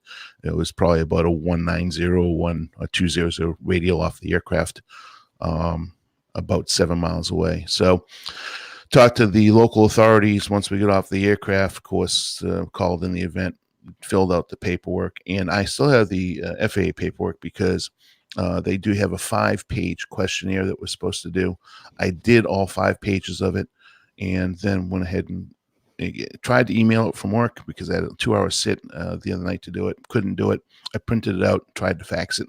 And anybody from the FAA that's listening in the control center there in DC, turn on your fax machine, please, because I called numerous times. I couldn't understand why it wasn't going through. Then I finally called on my cell phone, and it just rang and rang and rang. So I called the number on the form. I'd like to get it over to them, and I haven't been unable to. But yeah, I had some effects from it, as I mentioned, kind of the loss of the night vision. I, of course, made sure I didn't focus in on that area again, especially I kind of picked up exactly where it was, and I saw the beam moving around. So I wasn't, made sure when I saw it kind of coming our way, I looked away. And once that was the only effect I had other than loss of night vision, I actually ended up with a slight headache. But I think that was just because of the squinting that was involved when I got hit with it. So no long-term effect. I don't think. I have no damage to the eye. It was too far away anyways. I don't think it was powerful enough in knowing that, reading the articles that we've had at the company that they've put out in the past, it kind of well-versed as to what not to do with that, and as certainly not look at it, look away from it. So that's what happened. Was kind of crazy. Jeez, well, I'm glad you're okay, mate. Yeah. Mhm. Unbelievable.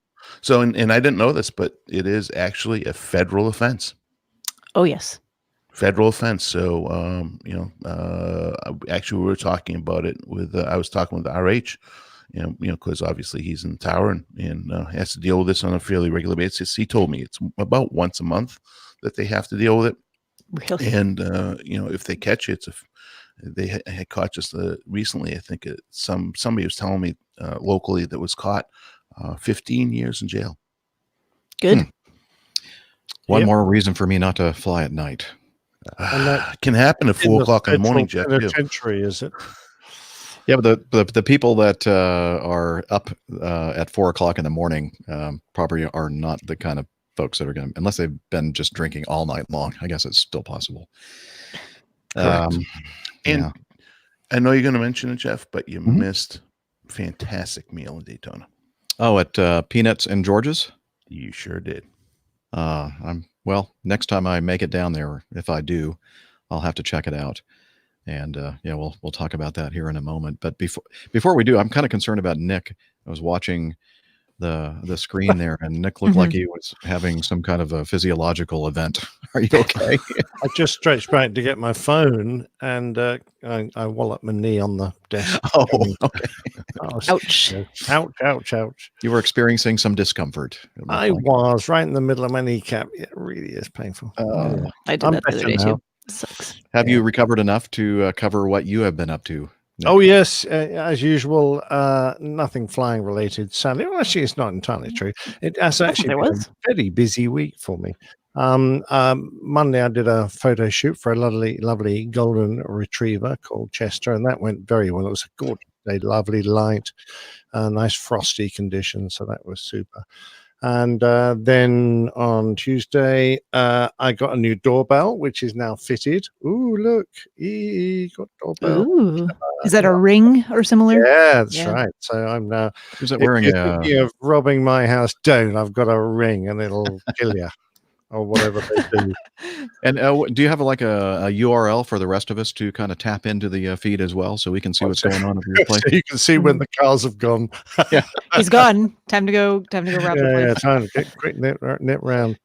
Absolutely. So, and that just caused me no end of trouble because I had to get up into the tiny loft space in our porch and find some hardwire. Anyway, by the by, I came away all cut and bruised. Put the Christmas lights up, so the house is looking very festive right now. And then, more importantly, on Wednesday, I joined up with Nev from Plain Talking UK, and we met at John Hutchinson's house. He is Concorde pilot extraordinaire, writer. Ghost writer did his book called The Wind Beneath My Wings. And PTUK wanted an interview with him and asked me if I would sit opposite and ask some questions, which I did. And it was a lovely chat I had with John. The time just flew. We were there for we talked for nearly 3 hours. So hopefully they've got enough out of that to have something for their show.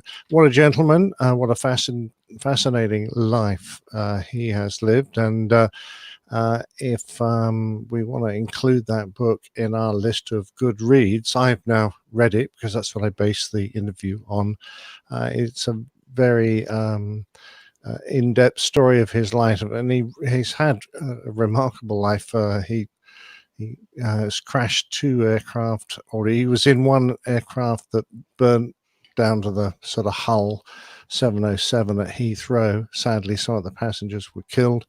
That's after one of their engines departed company straight after takeoff, fell off the aircraft. A dreadful fire. They had to put the aircraft straight onto the crosswind runway that used to exist at Heathrow. I think they were only airborne for just over 3 minutes because the fire was so fierce, it was going to burn through the wing. And then when they stopped, they evacuated everyone, but sadly not everyone got out. He crashed a light aircraft, he crashed a helicopter, he ended up flying Concorde, of course. Marvelous chap, but his personal life, he's had some tragedies as well, and he's very open about it all. It's a fascinating read, so that was a good interview. On the next day, Thursday, I got collared by Every Little Thing, the podcast, to do an airline pilot bit again, and I managed to get a few plugs in for the show, I think. So hopefully, I know we've already got some listeners who found us through Every Little Thing, and I really appreciate that. So that was really nice to chat to them again and give a few more stories. I think they were expecting, now that I've retired, that I could tell them all the dirty secrets about our job. And actually, I said, well, actually, there aren't really any dirty secrets. I think they were a bit disappointed. They're not going to invite you back. No, they're not. I think it's the last time I'm going to do that. What a dud that was. We were expecting some scintillating. Yeah, getting some dirt on the airline industry. Exactly right. So apart from doing the plain tale, which I did yesterday, it's been every day of my week has been absolutely chocker. It's been a good week. Enjoyed it. Good. Wow. You are definitely keeping busy. That's for sure. Oh, for sure. All right. And then finally, let me tell you about the fun that I've been having. First of all, been very busy as well with, of course, the weekend. As many of you know who have listened to the show, I'm quite involved now in the music ministry, several different ensembles I sing with at my church. And then on Sunday, I was about to leave, and the choir director for the big choir asked me if I was flying a trip this week, and I said, yeah, I go out on Wednesday. And she said, would you be interested in singing with basically a quartet for a couple of funerals, one on Monday and one on Tuesday? And I'm thinking, I have tried to sing at funerals before and in a choir, but I couldn't do it because when I get upset, I cannot. I guess my vocal cords contract, and I can't talk very well, and I can't sing for sure. But that was because I knew the people involved, the deceased or the family members and that kind of thing, and so it was all a very emotional situation. In this case, though, the two different people that we had funerals for, I'd never heard of before, so I didn't know who they were. I didn't know any of the families involved, so was not a problem at all. Although the first one gentleman was up before the actual funeral mass started, and had a few things to say about the gentleman who had passed. And I realized about maybe a couple of paragraphs in that I need to not pay attention anymore to what he's saying, because he's starting to get emotional and break up, and I'm starting to feel that way myself. I'm thinking, okay, check my phone out here. I'm in the balcony, by the way. I'm not doing this right in front where everybody can see it, and start trying to distract myself. And I think I actually started communicating with some of the APG community via the social medias, just to keep my mind off it. But anyway, it went very well. It was a lot of fun singing, especially the second funeral where we sang Panis Angelicus, which is a very beautiful Latin sacred hymn. Anyway, and then Wednesday left for a trip, a very difficult trip to begin with. One leg the first day, 2 legs scheduled the second day, and then 3 legs. So strenuous. Yeah, the last leg, actually the last day is 2 active flying legs, and then deadhead back from Oklahoma City. So I was already looking forward to this trip because, well, not only because of the fact that very few legs to fly, which many of you know that's the kind of trip I like. But my first leg was from Atlanta to Toronto, where I got to meet up with producer Liz. And in fact, I hope you don't mind, Liz, but I'm going to bring you into the video. She doesn't normally like to do this, but she's looking just wonderful today. Hello, Liz. How are you? Hi, guys. Hi, everybody. Hi, Liz. Hi, Liz. So that's Liz's beautiful voice, and she picked me up from the hotel. And we had a very nice lunch at I always forget the name of the place, Liz. Amsterdam Barrel House. The Amsterdam Barrel House. Very nice beer. Had Bone Shaker IPA. And we both had lovely salads. And then we went over to Liz's new place, her new condominium, which is looking really snazzy because now all of her furniture is in, and it's really looking nice. And so we got a chance to drink some bubbly and have a great conversation, and we just had a great time. And then she took me back to the hotel. She didn't have that much to drink, don't worry.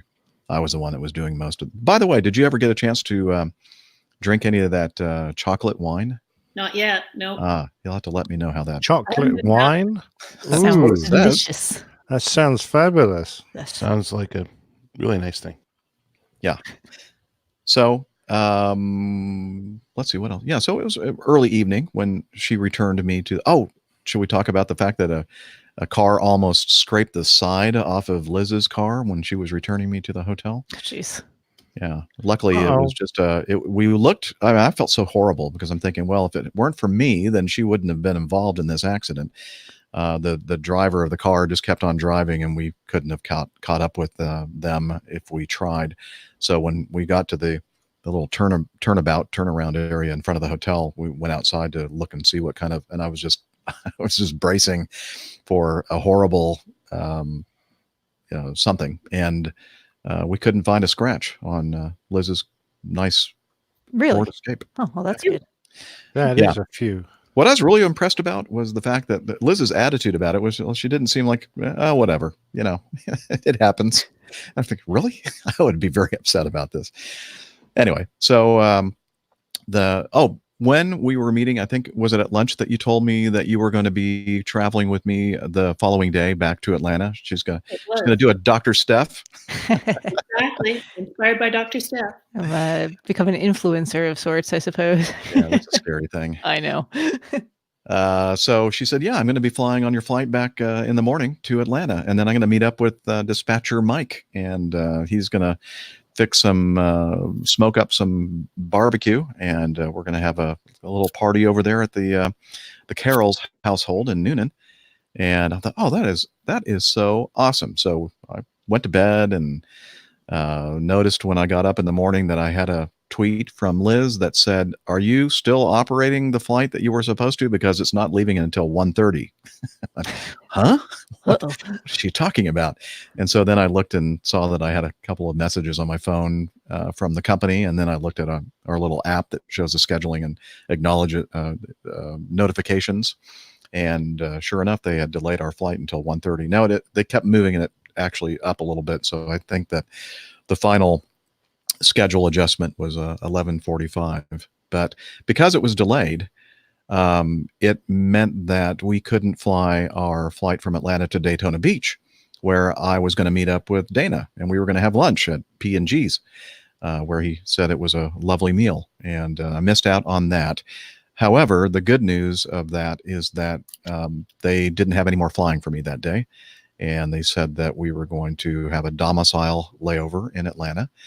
And so, oh, by the way, Blake, my first officer, really nice guy. He's been with the company for a couple of years, and he kind of got all caught up and up to speed on this podcast and the community surrounding it, and wasn't able to join Liz and I on the first day. But on the second day, I said, hey, I've just been now invited to this get together over at Mike's place, and was wondering if you might be interested in joining us for that as well. And so he did some calling, checking with home and all that kind of stuff. And he said, yeah, I'm going to do that. So what we did was we ended up getting a couple of hotel rooms near the airport, and Mike and Blake and myself and Liz headed down to Noonan, and we had a wonderful afternoon. Great food and great beer and great conversation. What do you think, Liz? It was just fantastic. I mean, it was such an interesting set of circumstances because on Wednesday, Mike was poking fun at you and saying, oh yeah, Jeff, you better phone in sick tomorrow so you can come for dinner. And of course, Jeff, being the kind of person he is, was going, oh no, I couldn't possibly do that. And then just because of the other plane going tech, you were able to have dinner with us. So that was just great. Yeah, it worked out really, really well. And by the way, Blake, I think the day before when I was meeting up with Liz, started listening a little bit to the APG show, and he said you have 3 new listeners or 3 new community members. I think it must be his wife and his son. And so, yes, hello, Canonans. Anyway, I don't know if he's listening right now or not, but really enjoyed flying with you, Blake, and hope that you become part of our community here, because the more the merrier, I say. So speaking of, yeah. Go ahead. Sorry, didn't mean to cut you off. I was going to say, speaking of decision making and stuff earlier on about flying, that day was absolutely beautiful. It was like 60 degrees here in the Southeast and sunny and nice. And I went, oh, it's Thursday afternoon and I am done with work at like noon, and it would be a great day to fly down to Georgia and see all of you guys. And I had a work meeting at 5:30. So, but it looked amazing, and I'm sorry I couldn't join you guys because your lunch looked amazing, Steph. That work provided dinner in the box labeled the box what kind of sandwich it was. Meanwhile, I'm getting pictures of the smoked pork and pulled pork and all of that. Yeah, that's great. Great smoked pork. I'm glad you guys were able to do that. That was a lot of fun. Yeah, we're sorry that you weren't able to join us. No, there'll be more chances. Don't worry.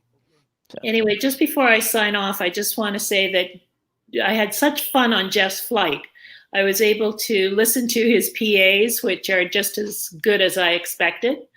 And the landing was fantastic. And boy, does he taxi fast. Whoa. Well, when you land on Dana, we landed on 26 Wright. So it kind of explained how that all works. There's a high speed that enables us to, taxi at higher than normal speeds. And then we go around this, what we call the Victory Loop or the Victor Loop around. And, you don't have to go too slow on that unless it's slippery. And you don't want to go too fast on that because you'll slide into the wall. But we were coming into the ramp, and it was one of those situations. I have to admit, little issue making it to the ramp. We had already, or Blake had already switched over to the ramp control frequency. I was still monitoring, as I do, the ground control and sort of trying to understand what they were telling us to do for the ramp. And then ground control said, Acme, so-and-so, are you going to give way to the RJ that's leaving the ramp? And I said, yes. And right around that time I was having the exchange on the radio, the ramp control was telling us, giving us instructions on what she wanted us to do to enter the ramp 4 north. And I heard what I wanted to hear. I heard that we were supposed to come in on the right and then go back to the left because there was that other little RJ there waiting to come out. And that was not what she wanted me to do. She wanted me to actually come in where that RJ was. So let the RJ come out and then come in on that side of the ramp. And it all came together in a you'll appreciate this, Dana. We landed with like 100 and we may have been like 115,000 pounds, so very, very light. Both engines were still running. Okay, so I'm setting up for the. I know exactly where you're going. So and then all of a sudden, like Blake's going, I don't think she wanted us to come in on this side, and then I noticed that there's a airplane that's actually pushing out from the gate, and I went ooh, and I put the brakes on, and then bam, bam, bam, bam, bam, bam. It was just a major. Shudder. Were you doing what you say that you don't like to do? Is have that shudder? Yes, that's exactly because you had to stop the airplane quick. I told Blake, I said, I haven't had that happen to me in probably at least 10 years because I really do pride myself on not ever experiencing the brake shuddering, stuttering, whatever you want to call it. Yeah, but in that case, I didn't have a chance to finesse it. It was like, I need to stop the airplane because if I don't, then I might hit this airplane that's pushing out of this gate. So we got all sorted out. I got onto ground control and I said, yeah, I kind of screwed up here. Can you take out the RJ that's on the east side of the ramp? And so she got all that sorted out and we were able to move out of the way. So yeah, the flight was great until right there at the end.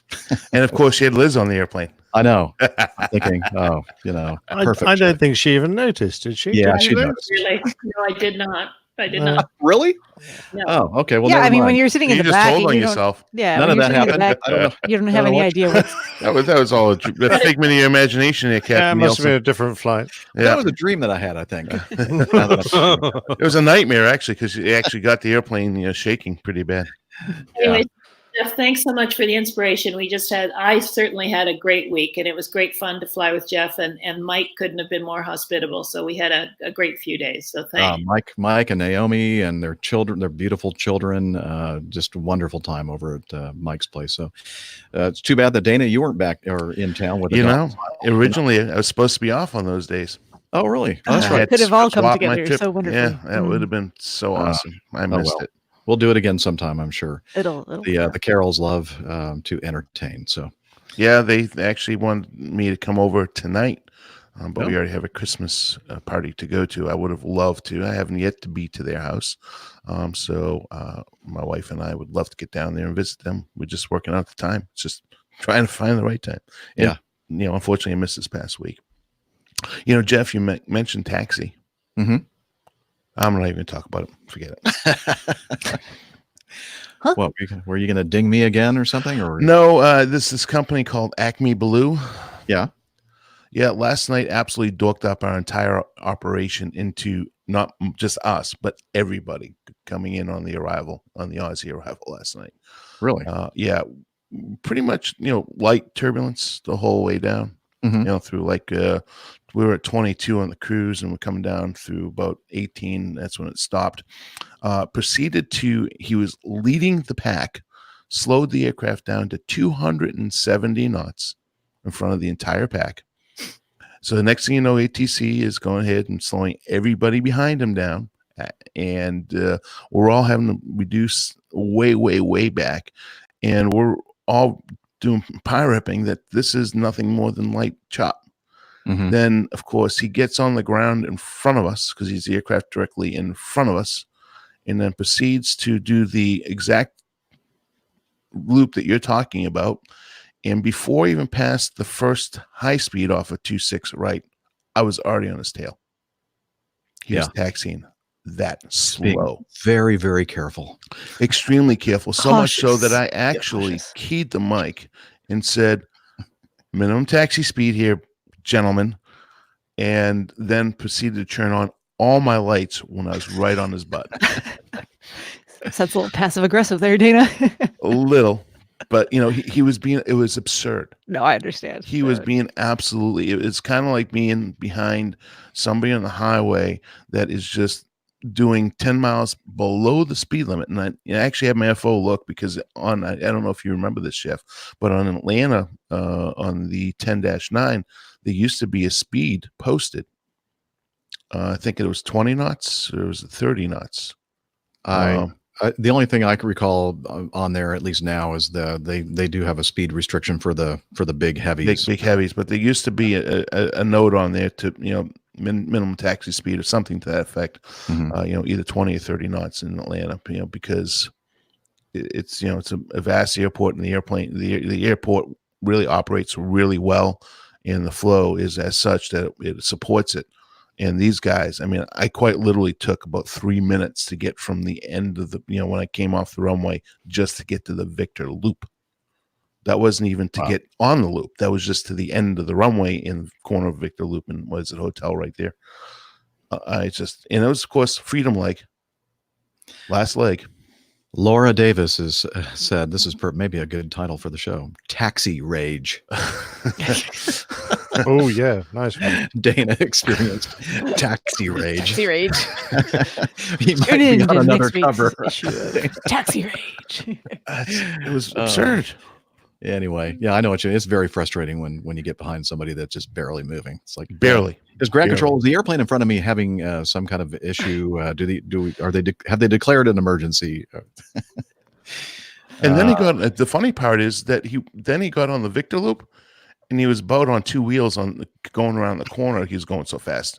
I was like, what in the world's wrong with this guy? Oh, I know what happened. As soon as he left the runway, he had to check his messages on his phone, and then once he had done all that, then he was free to go ahead and speed up again. Correct, and go around the turns at a very high rapid speed that I couldn't even keep up with him. Oh, that's odd. It's crazy. It was absolutely crazy. Well, anyways, I hate to interrupt your story, but right. you mentioned the Atlanta taxi and how one airplane can dork everything up.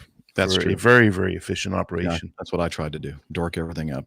Mm-hmm. And finally, just quickly, that third day after we, so because we didn't go to Daytona Beach, so we didn't have to fly from Daytona Beach back to Atlanta. So we got to start a little bit later in the morning, not late in the morning, but later than we would have, and just fly to Oklahoma City. And then all we had to do was just deadhead on the way back from Oklahoma City. But before the flight from Atlanta to Oklahoma City, I was able to quickly meet up with Perry Heyman, and he was in the same concourse heading to Burbank for a Air National Guard weekend, I believe, or maybe Navy Reserve.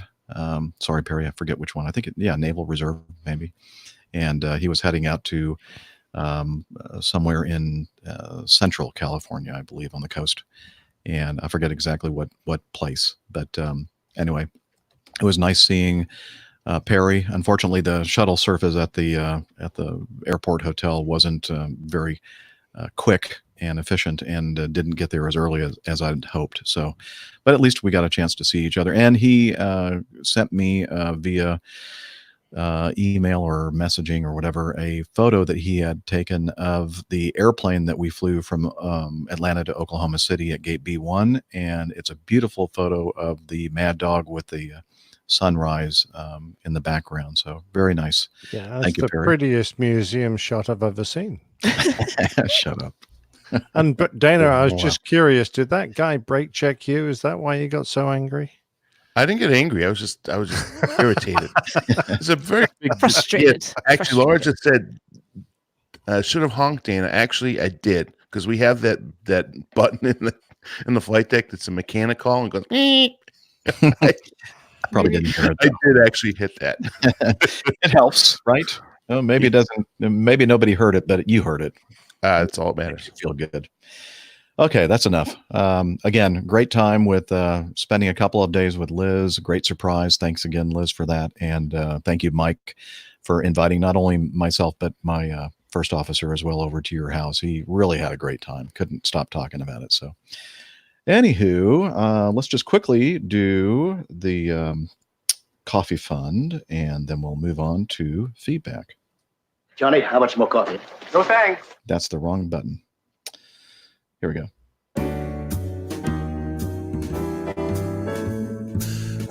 Johnny, how much more coffee? No thanks. I love coffee. I love tea. I love the APG community. Coffee and tea and the Java and me. A cup, a cup, a cup, a cup, a cup. All right.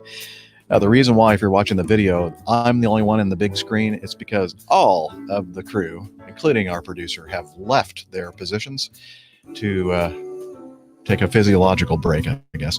Anyway, this is the part of the show where we talk about the Coffee Fund, which is your way to support the show financially. And since the last episode, we have a recurring contribution from Randolph Ackerman. Randy, thank you very much, sir, for that. And we also have another way of supporting the show, and the show is not advertiser supported but user supported, and we do we like that. It's kind of a value for value kind of a thing. So if you get value from the show, we hope that you kind of consider contributing to our cause. And we have another way to do it, which is Patreon, and you can become a patron of the show by designating a certain amount per episode. And since the last episode, no new producers. We like to call our patrons producers as well. And so that's okay, though. We have a great group of folks already over there signed up as patrons for the show. So if you want to get with them, this great group of people, head over to airlinepilotguy.com/coffee.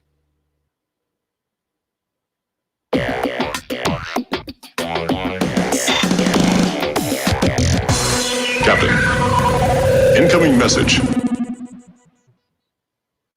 And cut. I had gotten a note from Steph that she said, we're going to take a physiological break before feedback. And I didn't have a chance to say yes. I was trying to do the Coffee Fund quickly and then do our break now. But looks like everybody was able to take care of things. I'm back. Okay. Of course, I didn't get the opportunity to do anything. Oh, just hold it, Jeff. Come on. So Sorry, I was going to need a emergency procedure for bladder. There's some Chinese surgeons behind the scenes with their straws. Oh, God. Yeah. I tried to do that quickly, Steph, and then it was funny because I even said so while I was doing the Coffee Fund thing. I said, and the reason why I'm the only one on your screen right now is because every single one of the APG crew, including our producer, have left their positions. And yes. So now I'll talk about Abandoned. the Coffee Abandoned our stations. Oh, poor Jeff. That's okay. That's okay. Only half an hour before plane tails. You'll be right. I'm used to being abandoned. Oh, jeez. Anyway, so let's see. So everybody is ready now for our feedback portion, except for me because I haven't gotten on that the correct page. Here we go. Okay. We'll start with, let's start with item 1 from Brian in Nashville, Tennessee. Hello, APG crew. I'm a 200-hour private pilot who is currently working toward my commercial pilot certificate. Since I recently decided to aim toward the regional airlines, I'm planning to obtain a first-class medical certificate next week. I've had a third class until now. However, my BMI, that stands for what stuff? Body mass index. Body mass index is at 40%. I'm 6 foot tall or 6 feet tall and 298.2 pounds. Ooh, that's precise. In my initial correspondence with my AME over the phone, he mentioned that he will likely send me to visit a board-certified sleep specialist for a sleep apnea study. What can I expect, and how might this affect the possibility of me obtaining a first class? For the first time since obtaining my private pilot certificate, I'm worried about my future in aviation. Thanks for any insight you might have into this process. Any insight? I have a lot of insight for that. It's something that's important that the FAA has from a medical standpoint, has had on their radar for a while now. And what they used to do was that if your BMI was greater than 40, you would automatically be sent for a sleep study, see a sleep specialist potentially.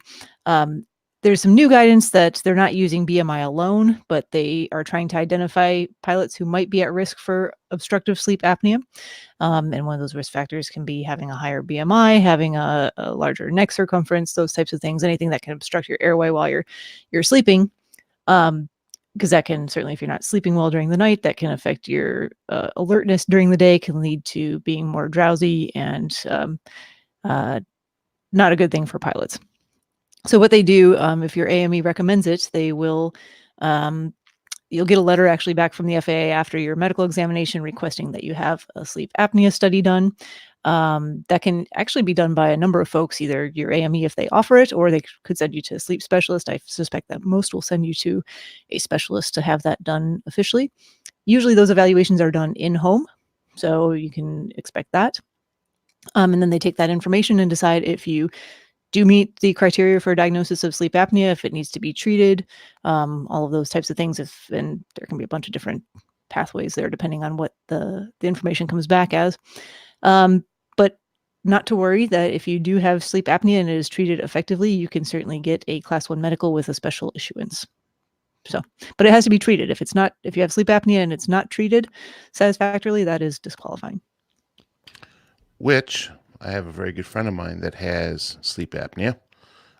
You wouldn't even think he fits into this qualification of the BMI. He actually doesn't, of 40%. And I've had this fight with. Wasn't there something about like a neck size that they were talking about, Dana, size, like last year? BMI, all that. And I am not going to start turning over stones because I don't have any of the symptoms. I fit that profile. But and this is where it's an individual thing, and that's why they're giving them more leeway with some of the guidance for who they're sending, because there are folks who are within normal body mass index size who do not have the larger neck circumference, who can still have obstructive sleep apnea. They're going to look at other things, like they might start out, if you mention at all that you're frequently drowsy during the day, that you fall asleep quickly during the day, if you're not alert, that type of stuff. Yeah, if you're like Jeff and nodding off in the middle of a podcast. Gosh, it's so boring here. Point of keeping us above 50%. It's actually not a percentage. The formula is actually a kilogram per meter, or kilogram divided by meter squared. So it's not percent, it's just a number. Anyway, neither here nor there, but striving for accuracy. Striving for accuracy. And here's the thing. I mean, my buddy's had 2 surgeries, right? Mm-hmm. And he still has obstructive sleep apnea. So he's not able to fly. He's lost his ability to make a living as a pilot. He's out of medical and will probably be out for forever. So that can't be regulated with CPAP and all that kind of stuff? There's different ways to treat it, and sometimes it can't be. But it can't, really? Sometimes the CPAP doesn't help. CPAP doesn't always help. No. So it's a tough situation, and you got to be careful on that. So I mean, me personally, I wear the Apple Watch. I have actually a sleep number bed. And I asked the question to the spousal unit, and also, how do I feel during the day? And fortunately, I don't have that issue. I'm very lucky in that regards, because I'm not.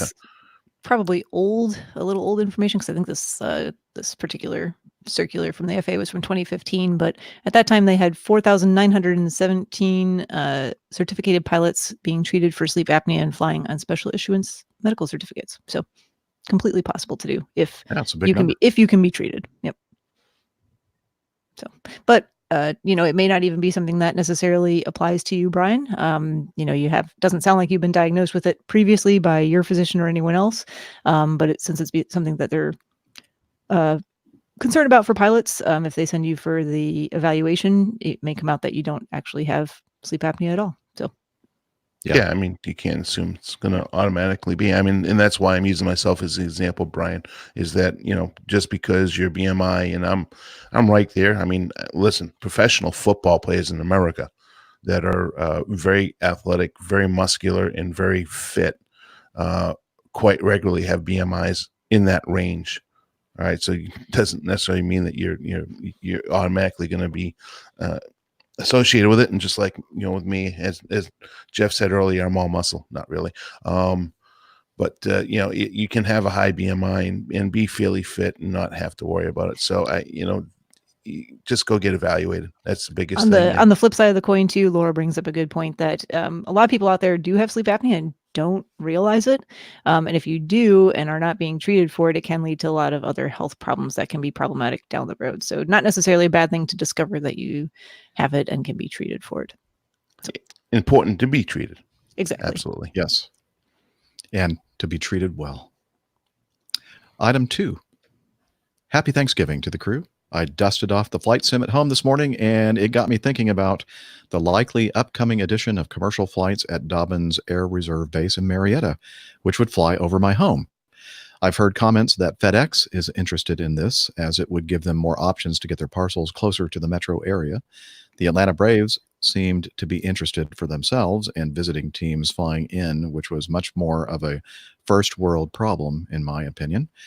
And then he gave us a link to an article talking about the county of Marietta, not county of Marietta, Cobb County commissioners consider opening doors or opening the Dobbins Air Reserve Base to some civilian or private use. And he said, do you have any thoughts about this? And he has some other questions as well. Well, I'll continue with what he was saying. A couple of other related questions. Some airports are both open to commercial and military aviation today, right?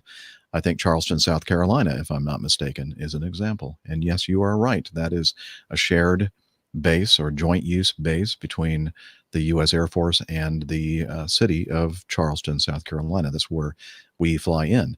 And another place that I can think of just right off the top of my head, and I'm sure that there are more, is Eglin Air Force Base in Fort Walton Beach, Florida, is also, and that one is mostly a military base, and just a tiny little part of it, they have a civilian air terminal where we taxi to, which usually takes a very long time because we're usually landing on the runway that is on the east side of the airport, and then we have to taxi miles to get to the terminal. There are actually 21 mixed joint use airports in the U.S. Now, I wonder if that includes places like, let's see, what I'm trying to think of in Wisconsin. Yes, Madison, Sparta. No, Madison or Milwaukee. Or they have like guard units and air reserve units that share the airport. No, these are. I didn't see. Yeah, okay. This is the FAA's list of joint civilian military. So what are some other? Palmdale, California, Dover, Delaware. San Antonio, Texas. There's Lackland Air Force Base, Kelly. Yeah. There's a whole bunch. So okay, I didn't realize that Dover. I thought Dover was just Yuma, Arizona, Navy Air Force Base. Huh. Okay. Well, and his question is, how do these airports pass civilian and military air traffic between towers and frequencies? LiveATC.net only seems to have public feeds of civilian airports, and understandably, FlightAware.com does not have any tracking of military planes that I've noticed. Actually, usually in those cases, and correct me if I'm wrong, Dana, the actual controllers, the approach controllers, departure controllers, and tower and ground control and all that kind of stuff is usually the military people. Correct.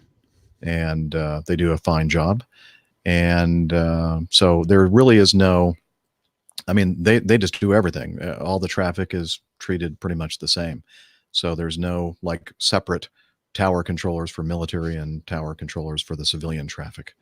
So that's not really a problem at all. And really it's, unless you just happen to know that this is mostly a military base and we're just using it, with our commercial flight, you probably would not notice that much of a difference. Certainly don't at Charleston. That feels like more a civilian airport than a military airport to me. And of course, Boeing has a big plant. They're a big factory where they're building a bunch of their Dreamliners. So is that the only place that they build the Dreamliner? Or do they do it out on the final West assembly? Coast? it's final assembly. Okay. For a Dreamliner. Yeah. Anyway, so this article that he linked us to, when a scheduled review of the United States military bases set off a minor panic in 2014, county leaders in Cobb County stepped up to extol the benefits of Dobbins Air Reserve Base. They saw how 4 military bases had closed almost 10 years earlier and feared that Dobbins might be next. The consolidation never came, but its specter remains. And let's see, finding additional military or non-military operations of the runway will assist in assuring long-term mission sustainment, County Chairman Mike Boyce wrote. And increasing partnerships is a vital part of current military operations as it allows for cost sharing, revenue generation, and building a presence in the community where military installations are located. Now, this Air Reserve Base, Dobbins, is, I mean, right in the, it's not like out in the middle of nowhere. It is smack dab, almost, well, I don't know if center, but it's a big part of Cobb County and in the area that Dana lives. I mean, and you're not really close to the Air Reserve Base, but it's very close to it. Are you? Okay. Very close. It's right in, you know, it's part of the city, basically. I mean, it's part of Atlanta. So it would make sense. Yeah, I mean, certainly for dignitaries like the president have flown in there. It's very convenient to the north side of Atlanta. Any baseball teams that are coming in or in big events that fly into town to utilize the new SunTrust Park would be right down the road from it. As a crow flies, what, 3 nautical miles probably from it. Quite often at night when they're doing engine runs on the C-130s, doing tests, I can hear the C-130s operating. And we're not really into the final approach path. We're actually just to the south of it. So, you know, it's a more or less northeast, southwest runway, I think. I don't know the specific numbers on it. I think it's like 2 southeast, northwest, I think. Yeah, I mean northwest. Yeah, that's what I meant to say. Southeast, northwest.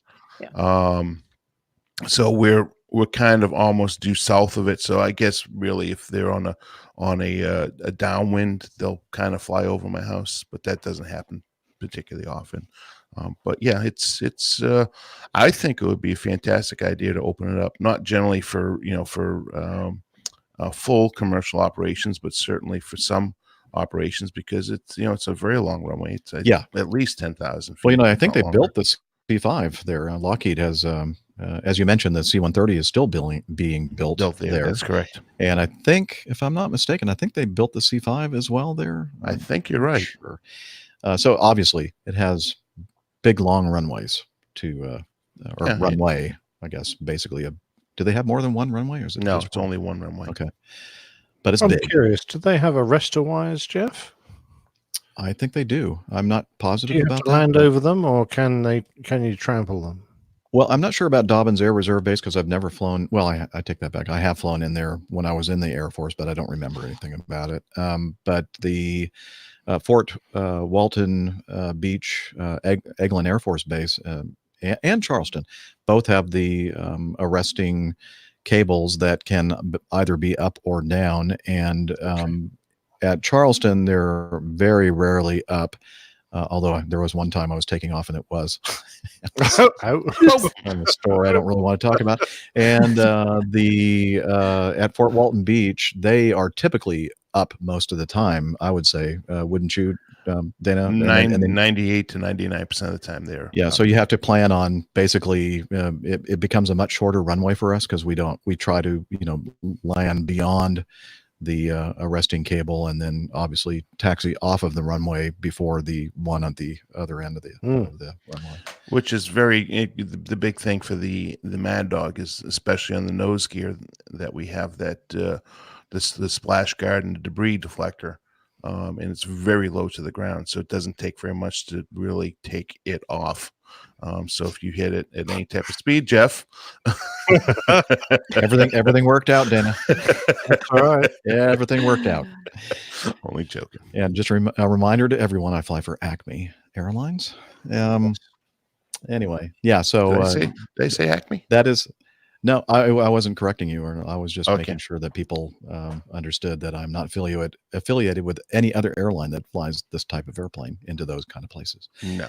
But let's see what else was I going to say? So that is something definitely when we fly into these joint use bases that we have to think about. And there's usually there is a company page that we refer to, and it has all the schematics drawn out of where these arresting cables are, and to plan and ask when you're coming in if they're up or down, and be cognizant of the fact that there is something on this runway that you're not used to dealing with, and you should be aware of it. Yeah. So, but I thought it was interesting in this article Private use of the airstrip would be limited to the base's current flight times, 7 a.m. to 11 p.m. Daily use is not expected to exceed 30 takeoffs or landings per day. Now, I'm thinking if one of the cargo carriers like UPS or FedEx want to come in and operate, I'm not sure that they'd be able to operate with those within those. 7 a.m. to 11 p.m. sounds like the wrong side of the clock for their Right. operations. I'm not sure exactly how that would work out, or maybe they'd give exemptions to like FedEx and UPS if they were to use the Father airport. Christmas would have a problem too. Oh, I see. Okay. It took us a while to kind of. It didn't take me a minute. I was just.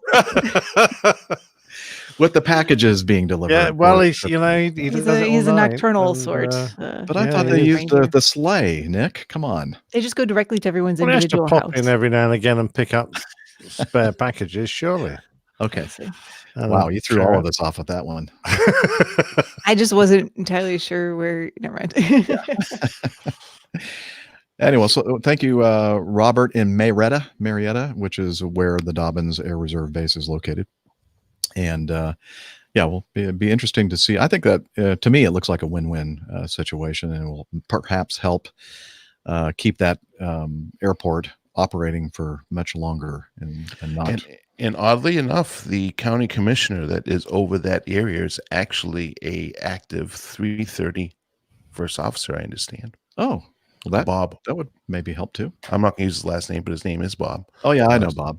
Yeah, I'm just kidding. Neil and Bob. Bob. Neil. Oh, and Bob's Bob. he's your uncle. There you go. Yes. Pop's Uncle Bob. Or you know what? I this is a family show. I'm not even going to go there. I was just going to say something. I'm shutting up. I'm behaving these days. Let's see. Item 3, Claire. On episode 401, a couple of episodes ago, we had a question about gliding and micro lights. And Claire says, "Dear APG crew, I just caught up with APG 401 and I hope I can contribute a little to Thomas in Scotland's question about flying for fun in the UK. Since August this year, I've been a very proud owner of a UK microlight pilot's license. Cue cheers and whoops. Okay, woohoo, yeah. Yay. I just noticed it. I should have been better. A qualification that took 3 years for me to earn due to all sorts of factors, but a youngster like Thomas should take much less time if the Scottish weather is relatively kind."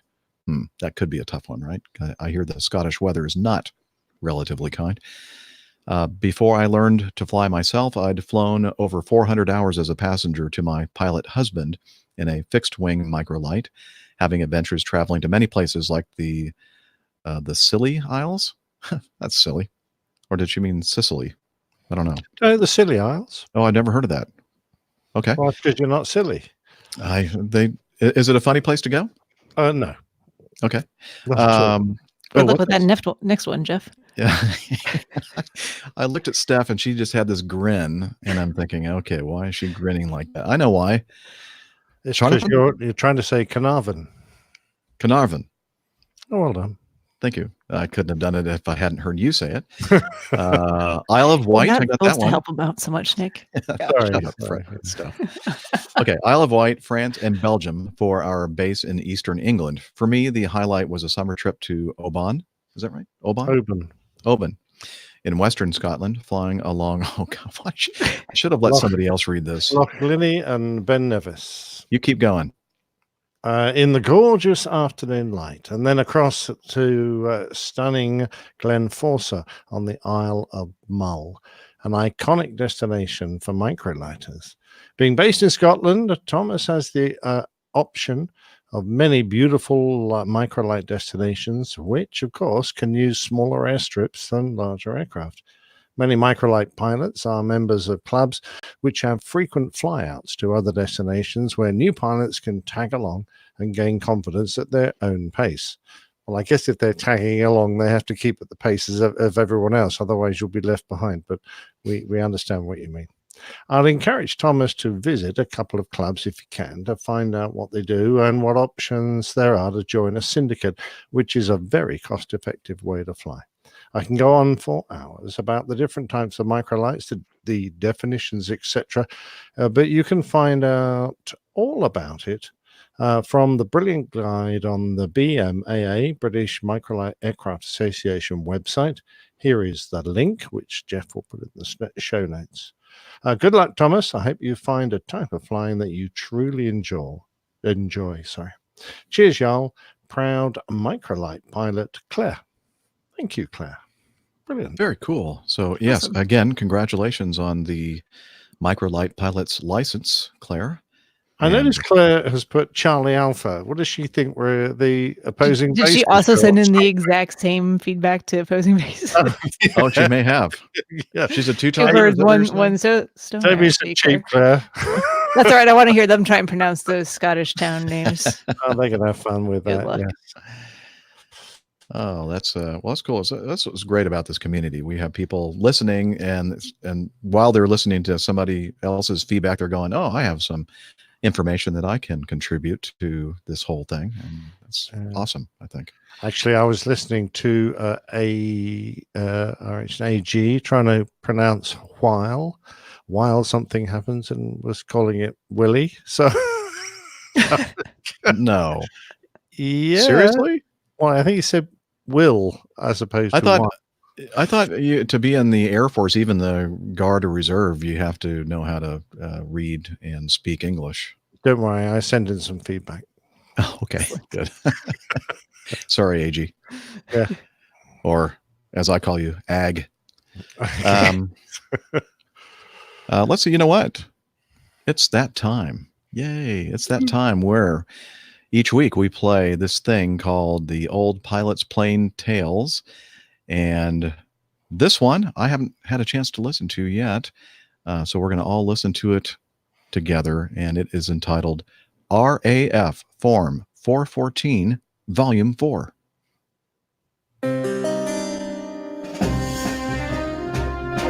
The Old Pilot's Plain Tales, RAF Form 414, Volume 4.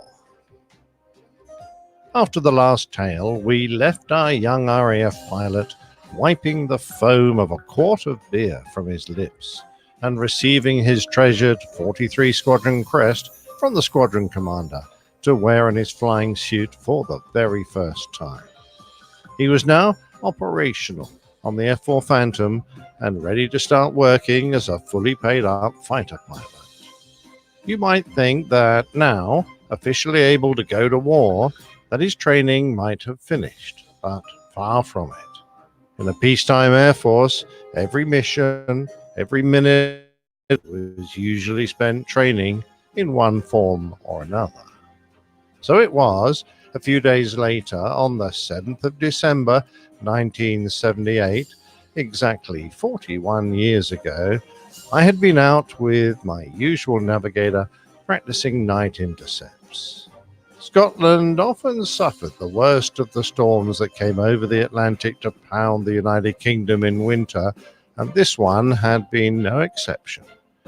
Tony and I had been out over the North Sea, attacking and, in turn, being attacked by another Phantom. Now, as we recovered back towards RAF Lucas, we got the word that the weather was pretty wild. It was wet, as passing heavy showers went through, but the main problem was the wind. On a wet runway, the F4 had a 20-knot crosswind limit, and with a good 35 knots across, it would have been marginal had the runway been dry. The only option really was to divert, but my backseater wasn't new to this sort of thing. "Why don't we put it into the wire?" he asked. The Phantom had first been created for the US Navy. It was primarily a carrier aircraft and was an excellent platform to bring down onto the pitching deck of an aircraft carrier.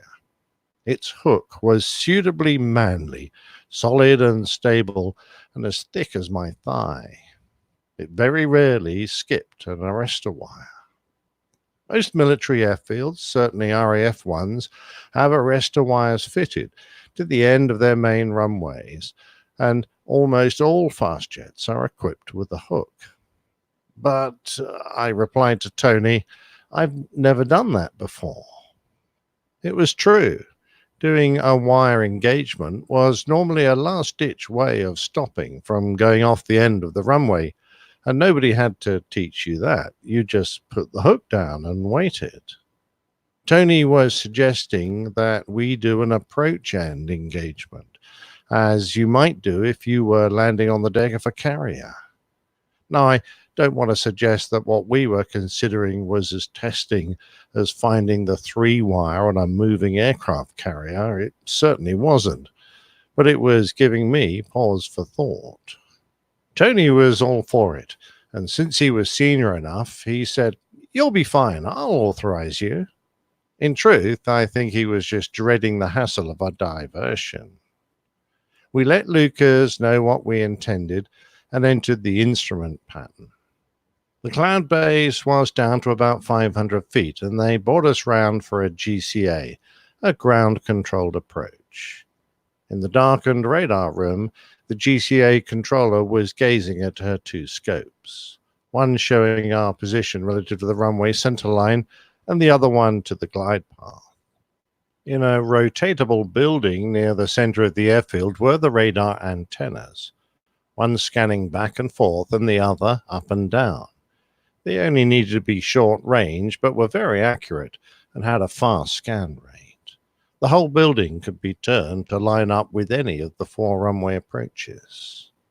I ran through our landing checks. Speed brakes in, but out for a flooded or slushy runway. Landing gear down below 250 knots. Fuel, check contents, and calculate on speed. We landed at 19 units angle of attack, but always had a landing speed calculated to check it against. Flaps down below 210 knots. Hook as required. For the first time in anger, I reached for the hook lever and dropped it downwards.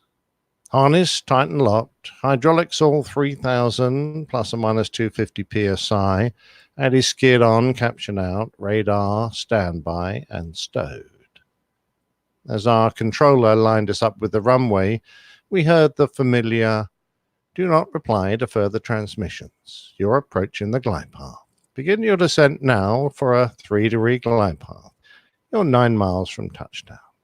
Turn left 5 degrees, heading 080. You're drifting right of the center line. Maintain your rate of descent." I set the big fighter into an 800 feet a minute rate of descent and concentrated on maintaining my speed, heading, and descent rate as we were buffeted by the strong winds. Turn left a further 2 degrees, heading 078. We now had 12 degrees of drift. And reduce your descent rate. You're slightly below the glide path. So the patter continued, only interrupted once we were given a landing clearance and replied that our gear was down.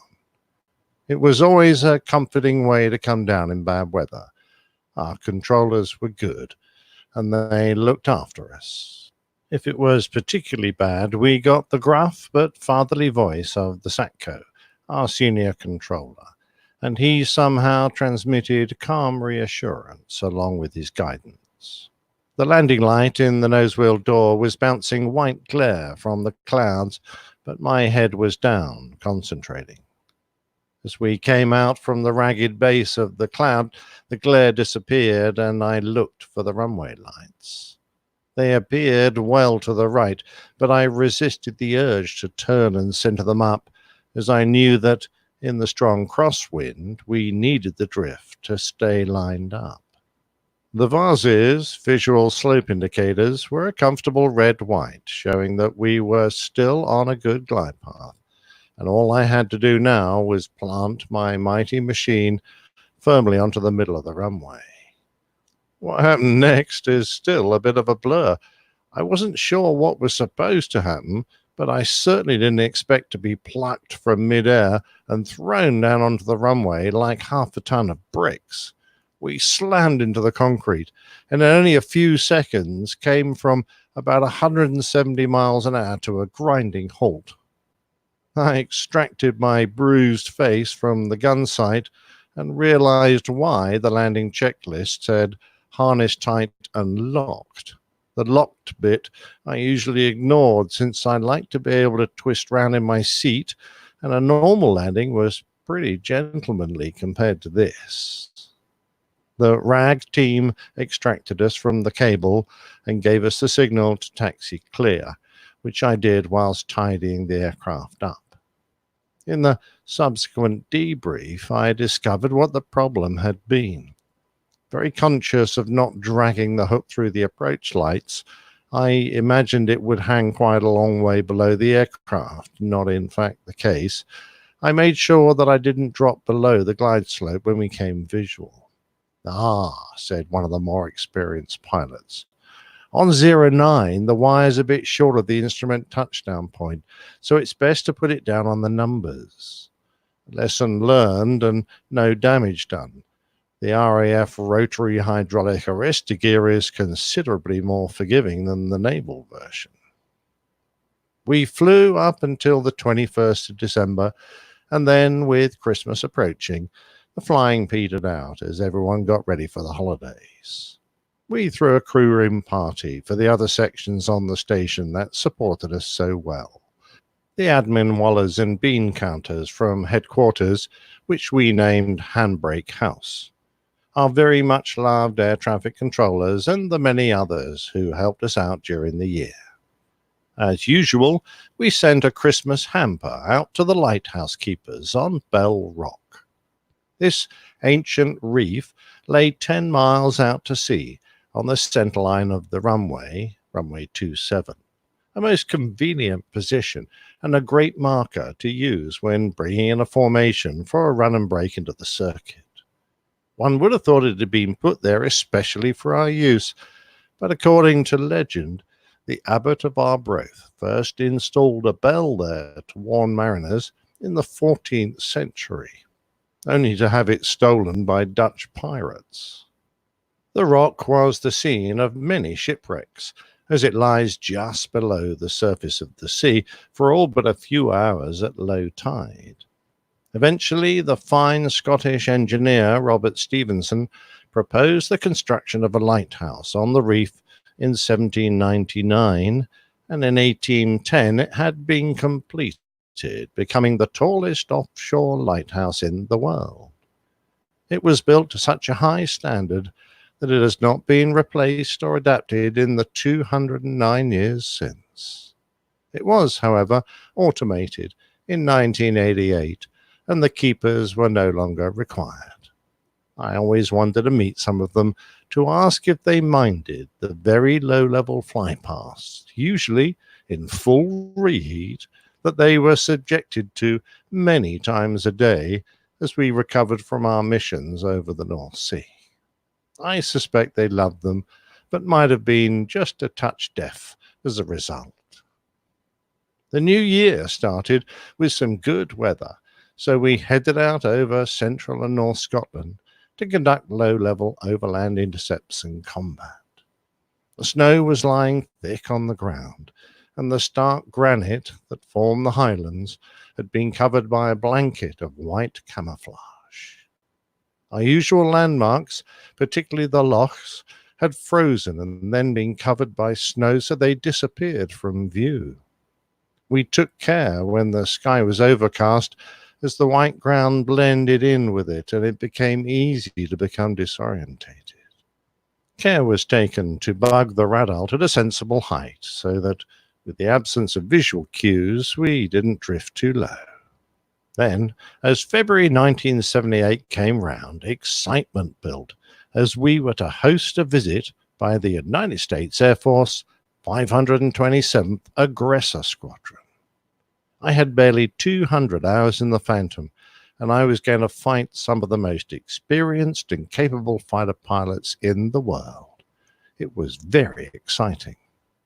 They brought a handful of their F-5Es up from Alconbury, where they were based, and when they landed, we crowded around, admiring their exotic paint jobs, which mimicked Soviet camouflage and their aircraft numbers. The aggressors' helmets sported Russian red stars, and they were masters of their trade. But my apprehension at facing them soon disappeared, and when we got our first of many briefings. The aggressors weren't there to prove their superiority at air combat. They were instructors in Soviet tactics, and they were there to make us better at facing our expected foe. TB led me out for a 1v1 combat mission, and from the moment we left the ground, the lessons began. He taught me something that stuck with me throughout my military career. Never waste a moment. As we transited out to the play area, we practiced a continual sequence of gentle exercises. We didn't want to waste too much fuel to improve our combat skills. We practiced vector rolls around each other, where we barrel rolled around in a continuous spiral, keeping our lift vectors pointed at the other aircraft. We spent time guns tracking each other's in a weave with unexpected reversals thrown in so that we could improve our reaction time and get the gun sight back on as soon as we could. We did slow speed maneuvers to demonstrate that slowing to fight at the speed of a MiG-21, which was often the aircraft they mimicked, was not good for a Phantom. Whilst I struggled to stay flying, TB flew circles around me. These guys were really at the top of the tree, and it was a pleasure to listen to them talk and then practice the lessons in the air. The F-5 was hard to fight, but the hardest thing was to keep sight of it.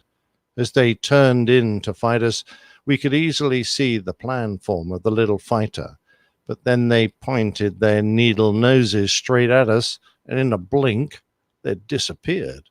It was like they employed a cloaking device, and the next thing I heard was my nav screaming at me to do a missile or guns break as they crept up behind. I fought Kit in a 1v1, and then two of us took on Mark, and finally two of us ganged up on their boss, Lieutenant Colonel Leeson, as well. It was probably the most informative week I've ever had in my training. The next month saw me down at Bimbrook, fighting the Lightnings of 11 Squadron. Even having transited half the country, I still had more time to play than the fabled rocket ship. With our amazing radar and missile capabilities, the Lightning wasn't really much of a test, even for the 43 Squadron Junior pilot. But there was no doubting the Lightning pilot's skill at keeping up with that remarkable aircraft, as well as working the radar and keeping a close eye on the rapidly diminishing fuel load. Later in the month, I was targeting Buccaneers, escorted by F-15s and a formation of 14 Squadron Jaguars. I always loved fighting the Jags and claimed 6 of them. In the meantime, my life as the Squadron Junior pilot had its ups and downs. Had I been the junior navigator, I would have had the pleasure of looking after the squadron mascot, a fighting cockerel called Macduff. He was a vicious beast, but I would have preferred that job, despite the cuts and scratches he inflicted, to the one traditionally done by the junior pilot. I was the coffee bar officer. My main duty was to spend hours transcribing the squadron's flying hours onto a claim form and then calculating how much money each and every flight was worth in rations. Once this was done, I had to put an order into the NAFI for food and drinks to stock the coffee bar and try to keep everyone happy. If you think it's hard to keep an aircraft full of passengers happy, it's child's play when compared to a bunch of whinging fighter pilots and grumpy navigators. But something was about to happen that would take my mind off the world of niff-naff and trivia. We were about to deploy to Cyprus, the land of milk and honey, coccinelli and kebabs. But more of that another time.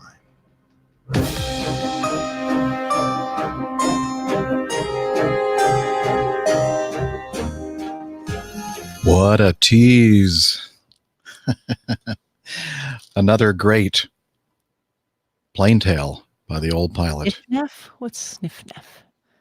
I have no idea. The last 2 or 3 things he said in the end of that sentence, I don't know. Maybe he can bring himself to join us in the stream. He's talking to no one. I know he's talking on it, but you got to click. There you go. And then I can assure you it's something very tedious. Nif Naf and trivia, that'll be something paperwork related usually. Gotcha. Yes, Cyprus, the wonderful Cyprus. Certainly back in the 70s, it was a place to behold, and we loved it there. And interestingly, now I understand why you asked us about the arresting cables at these joint use bases. Yes, it brought it to mind because, of course, we had ours raised all the time. They weren't on the mechanical devices that some bases have, where they can lay the cable on the ground and then a series of sort of bow-shaped metal hoops raise it on the press of a button so that it can be engaged. On our base, we didn't have that sophistication. The cable was up all the time. It was held aloft by large rubber discs, and it took some time. If they wanted to de-rig it, they had to get a bunch of guys out there, and it's a heavy old cable, to detension it and then move all these discs to one side, lay the cable flat. So you had to be very careful if you were going to trample it in an aircraft not cleared, because it's very easy for the cable to catch onto your undercarriage and whip your gear off if you're not careful. Yeah, sounds that's no good. Painful. Yeah, and expensive. Very. The joint, slightly embarrassing. The joint use bases that we have those arresting cables, they have this system where a plate opens up and it's the width of the runway, and the cable actually drops below the runway surface, and then that's clever, fancy, very fancy. Yeah. We call those discs rubber donuts. I don't know why. They look like a donut, I guess. Oh, yes, I expect so. Except for that you probably shouldn't eat them. You could try if you want. You could. And just, I don't know if you, I'm sorry, Steph, I talked right over you. No, it's fine. I wasn't saying anything important. I never do either. Okay. I just, less nutritious than actual donuts, which are not nutritious really to begin with. What? Sorry? They're not? Oh. Sorry. I don't know if you mentioned it at the beginning of this installment, Nick. Did you cover, for those who are new listeners, they may not know what an RAF Form 414 is?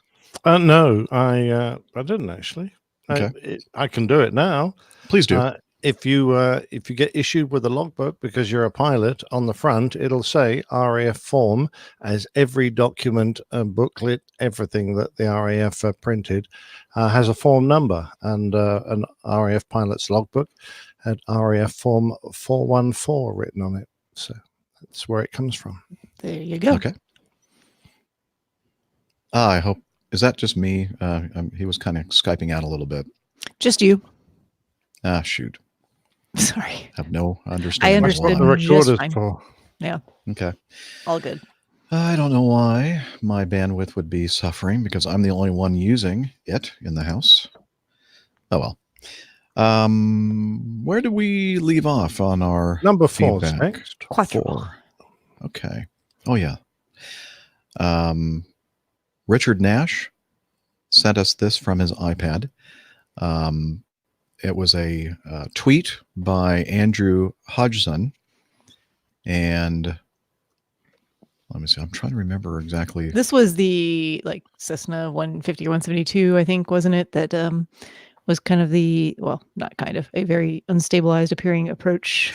Oh yes, Well below minimums. Yeah. Angled Bad off weather. to the left of the runway in what looked like a And then fairly hard descent. And then they cheered on the ground. Yeah. And not because they were relieved to have made it. Well, so when I actually, I have to admit, when I watched this, I thought, well, that's a simulator. I mean, it didn't look real to me. But then the more I read some of these comments, the more I realized, no, that this is not a simulator. It really is this guy, and I guess he has kind of a reputation for this sort of thing on YouTube.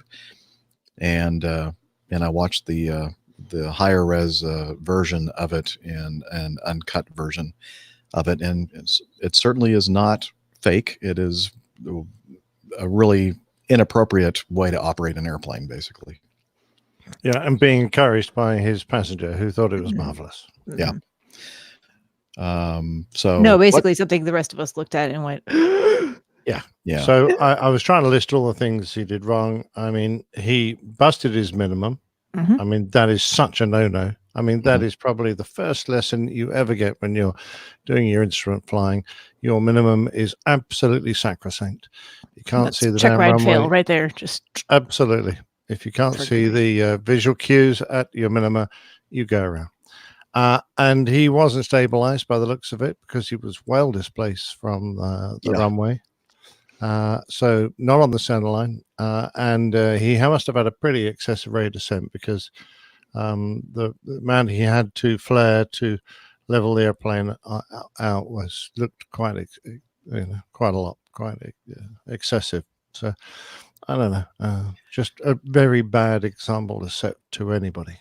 And guess what kind of airplane that was? was it not like Steph a said a Cessna Cessna, but, 172 or something? I don't actually have no idea. It was a Cessna 414 What? twin. Yeah. What? Yes. Oh, I had no idea. Yeah. When I was watching some of the videos in his channel, then I realized that was the airplane we were looking at from the inside. Makes it so much worse. I know it does. Really, it's much higher performance. It's all terrible. Let's not. I know it's not good there, at all. Yeah. So that's what we think about that, Richard. Not good. Not good thoughts about that. And that doesn't make me feel very comfortable. Should have gone around. Yes. Should have gone around. Yep. Yes. Do we need to play the? Yeah. Yes, we do. You can always go around. If it don't look right, coming down. Come on, everybody, sing along. Those listening to it right now are singing along though. Go around. All right. It's always good to play that at least once per show. And thanks, Richard, for pointing this not so good event out to us.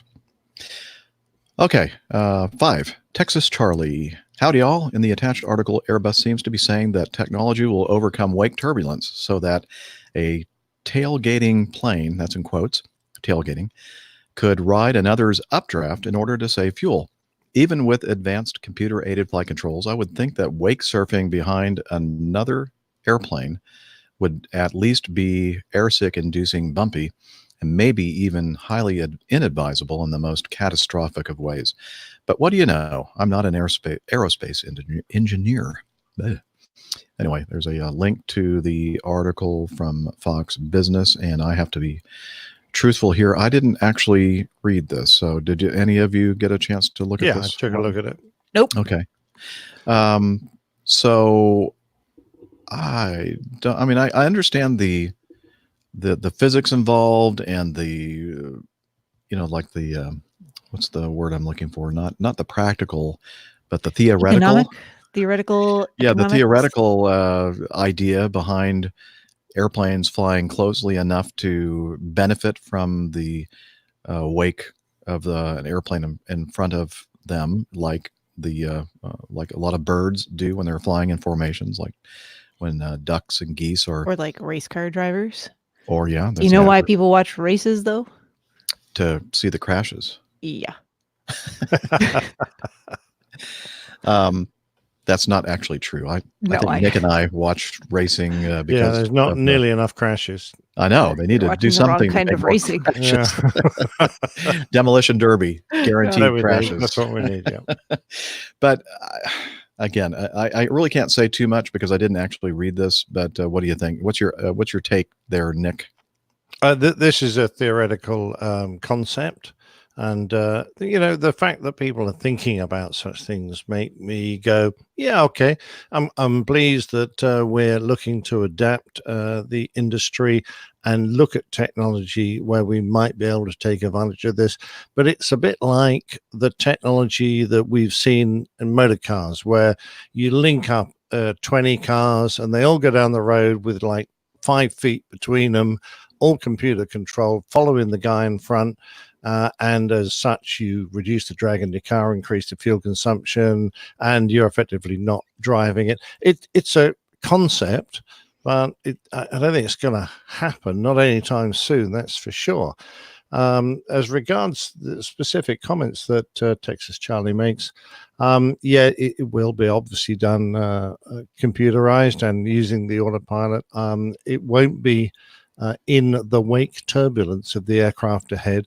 It'll be outside of that, and it takes advantage of the bow wave, as it were, that those vortices and the actual passing of the aircraft create, and so it will be a short distance away from potential turbulence from wake. But I think the practicalities of arranging an aircraft to be flying what is effectively in close formation with another aircraft, certainly of airliner size, really, the only aircraft that's going to benefit are the ones following, not the one in the front. He's going to have a pretty horrendous fuel consumption compared with the others.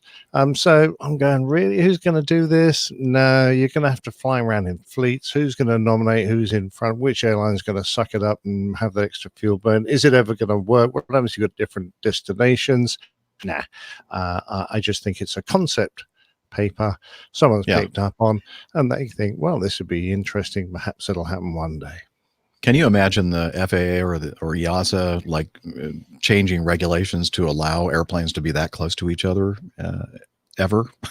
Well, not really. No, I mean, you do get clearances for aircraft to fly in close formation, even airliners. Yeah. They do it relatively frequently. You've seen certainly all the Airbus and the Boeing fleets do PR shots all lined up. So you can get permissions to do this, but to do it on regular flights with autopilots, with your standard pilots, not specially trained, no, I don't think it's going to happen. Certainly not in my lifetime. Yeah, I don't see it ever happening, actually. All right. Well, thank you, Texas Charlie, for pointing us to that article. Was it the last episode or the episode before that we had that nice feedback from Nir in Israel? Yes. And we were having trouble pronouncing. I'm not going to try to pronounce it. It's Hazerim. Well, he sent us some follow-up feedback. He said so he said it's pronounced like ha is pronounced like ya in ha. Okay, you could have just said ha. That makes it worse for me by saying it's pronounced like J-A in Javier. Well, there's a lot of different ways to pronounce that J-A sound depending on. Okay, we need the English phonetics here. It's pronounced like ha. Okay, I get that. And then the Z is pronounced T-S in the word it's. Okay, so Steph, go ahead. Hazrim. Okay. Air Force bases. That's probably still wrong. Sorry. That's pretty good to me. Just outside of the city of Beersheba or Beersheba. I like the beer Sheba. I want some more beer, please. Sheba. What's the waitress's name again? Sheba. Okay. I'll have Sheba, more beer. And Southern Israel. Since you had trouble pronouncing the name, I hope this helps. So, okay. I guess it helped a little bit. Thank you, Nir. I tell you what would have helped a lot more, and that would have been some audio feedback. Exactly. I was just going to say that. So try again, old chap. That would be much appreciated. We'd love to hear your voice. Put my pronunciation to shame there. My Hebrew's not good. Sorry. No. I've heard her try to speak it, and it's not pretty. When have I ever tried to speak Hebrew? I'm just kidding. I don't know. I'm making that up. I wouldn't put it past me. For entertainment. Yeah, that one time, you remember when you had like 2 cases of beer? Wow. Yeah. You were speaking in tongues. Mm-hmm. 7, Paul. I was just listening to episode 402, which was our last one. Hey, talk about timely feedback, huh? And wanted to respond to a question that Captain Dana had posed. This was in regard to the story about the Turkish airline that had experienced a collapsed nose gear after its second landing attempt in Odessa, Ukraine. The story mentioned that Mode S data had indicated that the aircraft had contacted the runway on its first attempt at landing. Captain Dana had questioned how Mode S data could be used to make this determination. One of the parameters that can be transmitted by Mode S is the activation of the nose gear squat switch. My guess is that this was what the article was referring to. I know that the altitude is a barometric altitude and is typically reported in increments of 25 feet, so would not be accurate enough to determine that the aircraft had contacted the runway. Hope this was helpful. Thanks always for a wonderful and entertaining podcast. Sincerely, Paul. Thank you, Paul. What do you think, Paul. Dana? Yeah, I actually responded to him via a response, and I thanked him very much for that information I wasn't aware of. So, yeah. Can I just raise a flag here, please? Oh, must you? Yeah. You know, it's going to generate more feedback, but go ahead. Squat switches are usually on the main gear, not the nose gear. There may be a squat switch on the nose gear on some aircraft, but not that I've generally heard of. It's usually on the main gear. We have a switch. It's not called. We don't necessarily call it a squat switch. We call it a ground to air link. No, ground to air shift. Now I can't think of the actual name of the darn ground thing. to air shift link. Okay. Is that like having a shift on your car? Close. You had it very close, but yes, it basically looks like a piston with a spring on it, and that is on the nose gear on the Mad Dog. That is what triggers the airplane. I hope it's nice and strong. You don't want to be piston broke. Okay. Wow, he's full of those today, isn't he, folks? He's full of something. Yeah. So I'm going to say probably a weight on wheel switch on the main gear is what we need, not a nose gear. But don't worry about it. That's fine. Yeah, I don't know. And how many of the airplanes have their Mode S actually, sending that kind of data? I don't know. Ours do. Oh, okay. They don't send it, but There they have the capability. It depends how you set the pins to and how much air traffic actually want to receive. So you can adjust it to each individual aircraft depending on what the capabilities of the aircraft are, how many sensors it's got. And of course, air traffic don't want half of this stuff. So they don't actually display it to the air traffickers. Okay, gotcha. Well, very good. Well, thank you, Paul, for that information. 8 Christian sent this in, Christian Base from Richmond Hill. Oh, that's a big condom. Yeah, moving on. So he has a picture of How long were you waiting to say that during this show? I just thought of it. I'm sorry. I just looked at it and went, wow. He means a condominium. There's some buildings that we're looking at in our picture here. Is that better? Shut up. Sorry. And family show. Yeah. I think somebody's been I gotta drinking. find that one. Family show, ladies and gentlemen. Family show. So the only comment that Christian makes after he sends us this link is, "It wasn't even from a Mad Dog." That was pretty muted. Yes. I think that was on purpose. Exactly. Yeah. The FAA is investigating after an evacuation slide fell off a plane and landed in a Milton backyard on Sunday. The pilot of Delta Airlines Flight 405 from Paris, France, reported a loud noise as the plane approached Boston Logan International Airport around noon. Workers discovered that the right rear slide was missing after the plane had landed safely. Milton police later alerted the FAA that the slide had been found in a resident's backyard, and it looks strangely very much like a large... Oh, never mind. No, that was not silver. And no injuries or damage to the property were reported, officials said. Delta Airlines said in a statement that maintenance crews were inspecting the plane. Delta is investigating an inflatable over-wing slide that was retrieved following the aircraft's landing into Bogans. That's I put 2 words together there. Boston, Logan, Bogan, I call it, airport. The statement said the flight landed without incident and taxied to the gate under its own power. Well, why not? I mean, after the inflatable over-wing slide departs company of the aircraft, could it really taxi under its own power? I mean, it's up for debate. I don't know. Yeah, it could. A lot less weight on the airplane. Yeah, easier. Yeah. So a lot of people were like saying, well, how could that be? Because aren't those things like on the inside of the airplane and you have to open the door for the thing to come out? No. Is it the 7.5 and the 7.6 that have these little access panels I think above the wing root that will open and the slide will come out, and it assists people from evacuating from the airplane over the wing, if I'm not mistaken. Anybody want to help me on that one? Yeah. Well, it depends there on are a the number aircraft of- type. No. Yeah, there are a number of slides which come out from the fuselage. Some are mounted in the wing area, and a lot of them are actually not part of the door mechanism. They're underneath the door on the fuselage behind a panel. So when you open the door, it pulls the firing handle and the slide inflates and pushes this panel out of the way, and it bursts out. So you don't actually need to open a door for it to happen. All that needs to happen is this panel needs to come loose, and then the slide can fall out. It shouldn't usually separate. We had a 7.4 that had one deploy in flight, and it flapped around for a while before it fell off, but eventually the air loads on it ripped it free. So that's what tends to happen.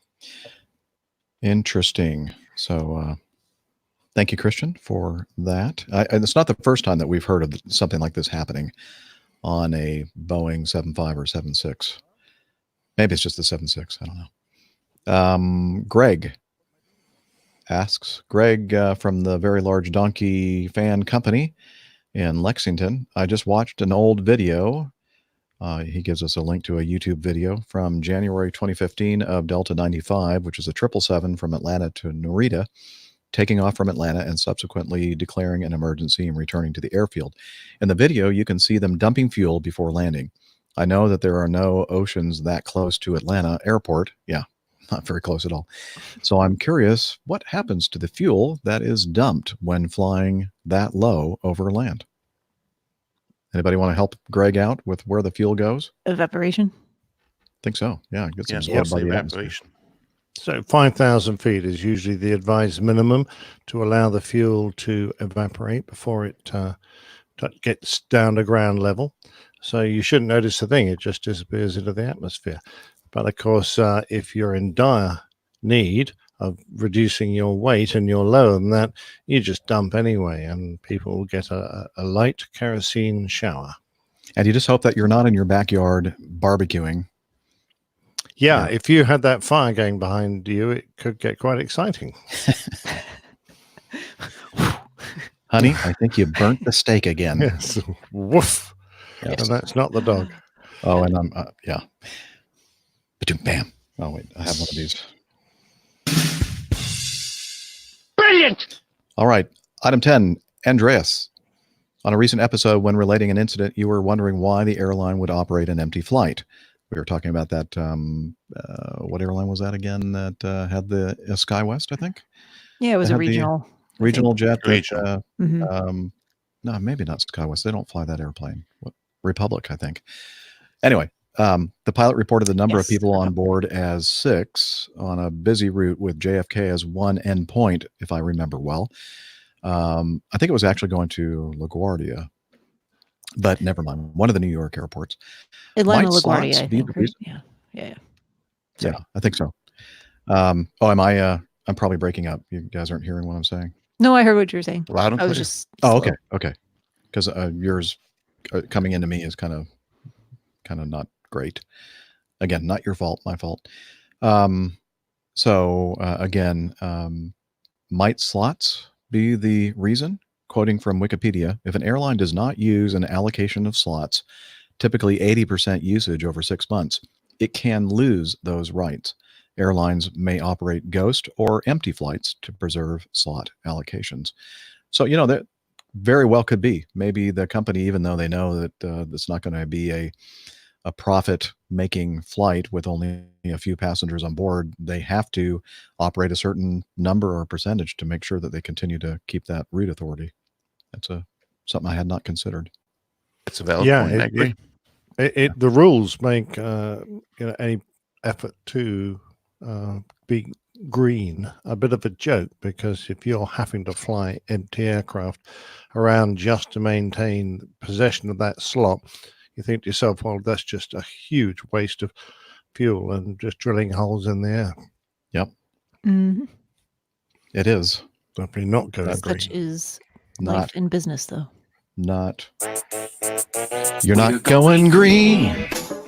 We're nailing him. We're hitting him. I hope Pep is happy. Let's see. Steve writes, New taxi system. I think we talked about this on a previous episode where they were installing a underground electrical tug system, and part of the article was talking about the person that they had nominated to, be ahead of this project, and let's see. And so the company hired the director of the Oklahoma Department of Aviation as its new CEO. Shortly thereafter, the Oklahoma Department of Aviation approved the project. Wait a minute. Where was the correction here? The guy was a director of a Department of Aeronautics, which is entirely independent of the Department of Aviation. Still, the subterranean electric tug is a good enough story, I think. Yeah, it was, Steve. Thank you. Perhaps he had hoped to get this to us before we actually covered it on our I think we generally poo-pooed it though, didn't we? Oh yeah, just it has nothing to do with the person in charge of the project. It was more like we're not really the idea itself. Yeah. And the expense, and the expense, and then I don't know if we talked about it. I think we did. The fact that they were thinking, well, we can tow these airplanes to the end of the runway, and then they can just start up and go. And then we're but especially the newer generation engines out there, they take a long time to start, and they take a long time to warm up to a certain point before you want to apply takeoff thrust to them. So, well, it's like Nick said earlier, it's nice that people are trying to brainstorm and think of ways to make things more environmentally friendly and efficient and green. But right. We did cover this, didn't we? Yes, we did. Yes, okay, absolutely. Now I'm starting to doubt myself, thinking, no, you're not. I read it and we didn't talk about it. Okay. But I didn't see that picture you got there of this little thing, which is like a little underground mole dragging the airplane along. But I can imagine it being a bit like a ski lift. You have to push back and then wait for the next one to come along, and there's a big ka-doing as you sit down on it. Yes, heaved off, and everyone, like an old cable car. Exactly right. If you're lucky, everyone spills their champagne. The height will be just off on it. So it'll hit at the wrong spot, and you lose a ski. Yeah, then you'll fall off, and the airplane will tip over, and everyone will laugh. Then everyone will be stuck there. It'll shut down for like 5 minutes, and everyone's like, "Oh, this is the worst. It's so cold outside." Even worse might be chattery brakes. Yeah, exactly. Yeah. There it is. All right, moving on. 12. Robert, did Prince Philip really try to fly his plane to the moon? I don't know. Happy holidays to the crew. I'm still enjoying The Crown now in season 3 on Netflix, and I watched the lunar landing episode. Again, this is Robert from Mayretta. In a scene in The Crown, we're given insight into the turmoil felt by Prince Philip after he does something rather drastic. The episode begins with the global milestone of the first humans landing on the moon, and Philip is noticeably enthralled. The episode focuses largely on the Duke of Edinburgh's reluctance in accepting that he gave up a life outside of being a royal, which had since confined his dreams and aspirations of being a pilot. Then, in a scene following the moon landing, Philip is seen flying one of his planes alongside an assistant. Spotting the distant moon, Philip decides to take the controls into his own hands and literally propels the plane towards it. The plane appeared to be a corporate jet of some sort, and in the middle of the drama, he allegedly was able to fly up to almost 49,000 feet. Eventually, Philip levels the plane, saying, "Look, we've also lived just for a minute." Okay. Interesting. According to online commentary, there isn't any real-life evidence or indication that Philip took such an extreme measure to live, so it's likely that this was a slight exaggeration on the show's part. Oh, come on. They never exaggerate in these things. Come on. It's basically a documentary, right? Yeah. Right. No. That being said, actual footage. It really is. Archived royal footage. Yeah, absolutely. There's no denying Philip would have battled with the idea of never pursuing his dreams of flying, and this would likely have been exacerbated with the moon landing. Wondering if you had heard of anything like this by chance. If not, either way, I highly recommend the show. And again, that was The Crown. And so I think we basically poo-pooed this idea a little bit, perhaps. I mean, Prince Philip was well known as a very enthusiastic pilot, but he didn't command his own aircraft. He had a captain sitting beside him, and he just handled it, flew the aircraft. But I think Robert needs to just bear in mind that that entire show has no relationship to reality in any form or manner. What would you know about it? Oh, that's Yeah, right. exactly right. Hey, don't ruin it for us Americans, okay? We like to. We love it. Yeah, Okay. exactly right. It's not ruining it for me. I don't watch it. Do you watch the show? Yeah, Steph? I do. I've never heard of it. Never okay. heard of it myself. Yeah, I was gonna say I've never heard of it. I knew that somebody here does, and Nick, you said that you've seen it, right? You Oh watch yeah, it? absolutely. I think it's Netflix or Netflix. Amazon, one of It's the other Netflix. Netflix. There you go. All right. Oh, it's 13, got some great actors in it. Does it? Yeah, it does. It's well produced. It's not a cheap show by any means, but it's a pure fiction. It's a drama loosely based around real things. And I know that's we've had certainly listeners send feedback about it before, asking about what was it, the airplane that they used for something, they flew to Africa or something like that, and it was called the Atlanta. oh yeah, the Atlanta. Yeah, it was. I seem to remember something about that the crown was part of what spurred them to want to know more information about the airplane and its name. Yes, I think they misnamed it in the computer generated image. It was supposed to be like Arlanta or something like that. I don't know. I forgot exactly what the deal was, but yeah, they misnamed it. Okay. Rick writes, let's see, Rick Kowalczyk. It's been quite a while since my first feedback, like 6 months, but not to worry. I've not missed a week of your great podcast. By the way, happy 400 and then some. Yay. Keeping things on the light side today with my feedback. No need to go down the road with anything dealing with the MAX or training or balloons. Just wondering what names or nicknames you have heard for specific aircraft as an industry, or what Acme might call these aircraft. For example, here at Ajax Airlines, I've heard our Airbus 320 fleet called Fifi. I've heard that also. The 737 Guppy. Yep, we've heard that one. The 747-400 when we had them as the 400. And when I read that, I thought, well, at Acme, when we hear the 400, we're usually talking about the 767-400. But I've also heard them called the Whale. Yeah, that's the nickname I hear most with the 74 is the Whale. The 787 is Sparky. That's the one I've not heard of due to its battery issues early on. What are you on? That's I'm awesome. on Sparky. Sparky. I fly Sparky. Our 7576 fleet have no nicknames and are just the 757, 767, or 756 for short. However, the 76-400 is also called the 400, but don't tell the former 747 drivers that. And he laughs out loud. Also, as far as international flying goes, when we have the required third or fourth crew member, we refer to that position as the bunkie. And the official name, though, is International Relief Officer, or IRO. I've also heard a former airline call the IRO position as the eater. EATER. Yeah, that's all you do is eat. That's the reason why you're there. So have you heard any of these nicknames before? Any nicknames for aircraft at Acme or Captain Nick's airline? Of course, we all know what the Mad Dog is. Not sure if there's a future Plaintail idea here for Captain Nick, but it sounds interesting. Long live the Mad Dog. Thank you, Rick. How about at your former international airline, Nick? Any? No, not specific- really. Yeah. Never really picked up on any of those. Okay. Fluff. The Fluff, yeah. The Fluff jet and the Barbie jet. What's the Barbie jet? Well, actually, I was having this conversation last night. The Barbie jet was known as the CRJ 200. That was often referred to that airplane. But now I'm hearing that the A220 is now being referred to by flight as the new Barbie jet. What's for those who don't know, what's the Fluff? It's a 737-200 or the short version of the 73. Fat, little, ugly blank. Yep, got it.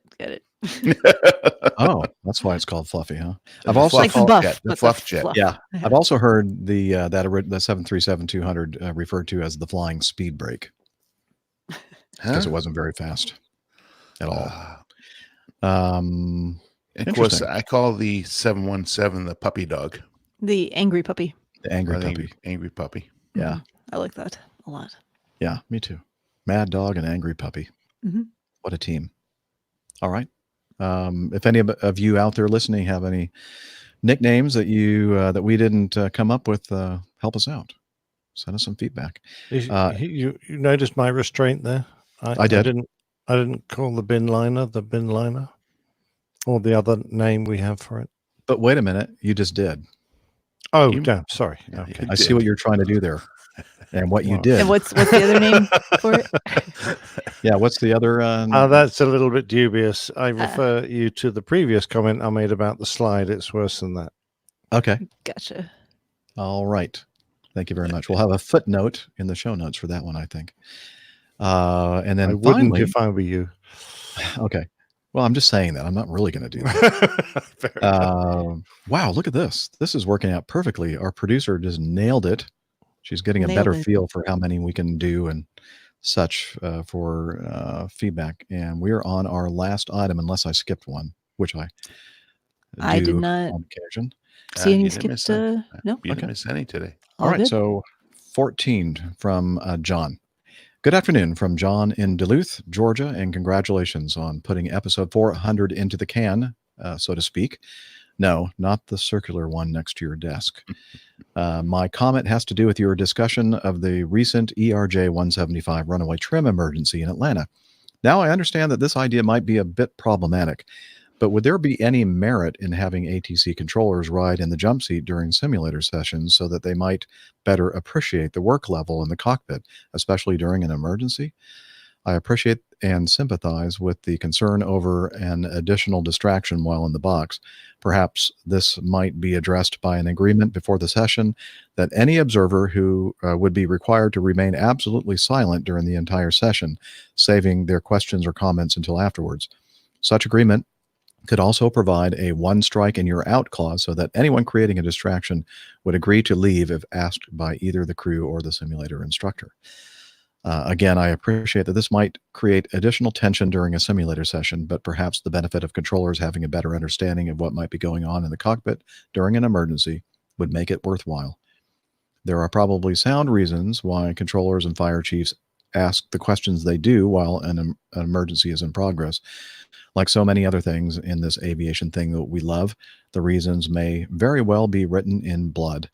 Perhaps the last thing that could be done would be a short post-ride conversation over Acme coffee, where the crew and controller could talk so that everyone comes to a better understanding of what is meant when someone says, "Don't call me, I'll call you" back. I'm listening to more and more podcasts, and the Airline Pilot Guy continues to be the go-to program for the many long drives I take. Thank you so much for the work and love you put into this and for creating this remarkable community. Again, congratulations on episode 400, and I wish for you all blue skies and better than forecast tailwinds. John.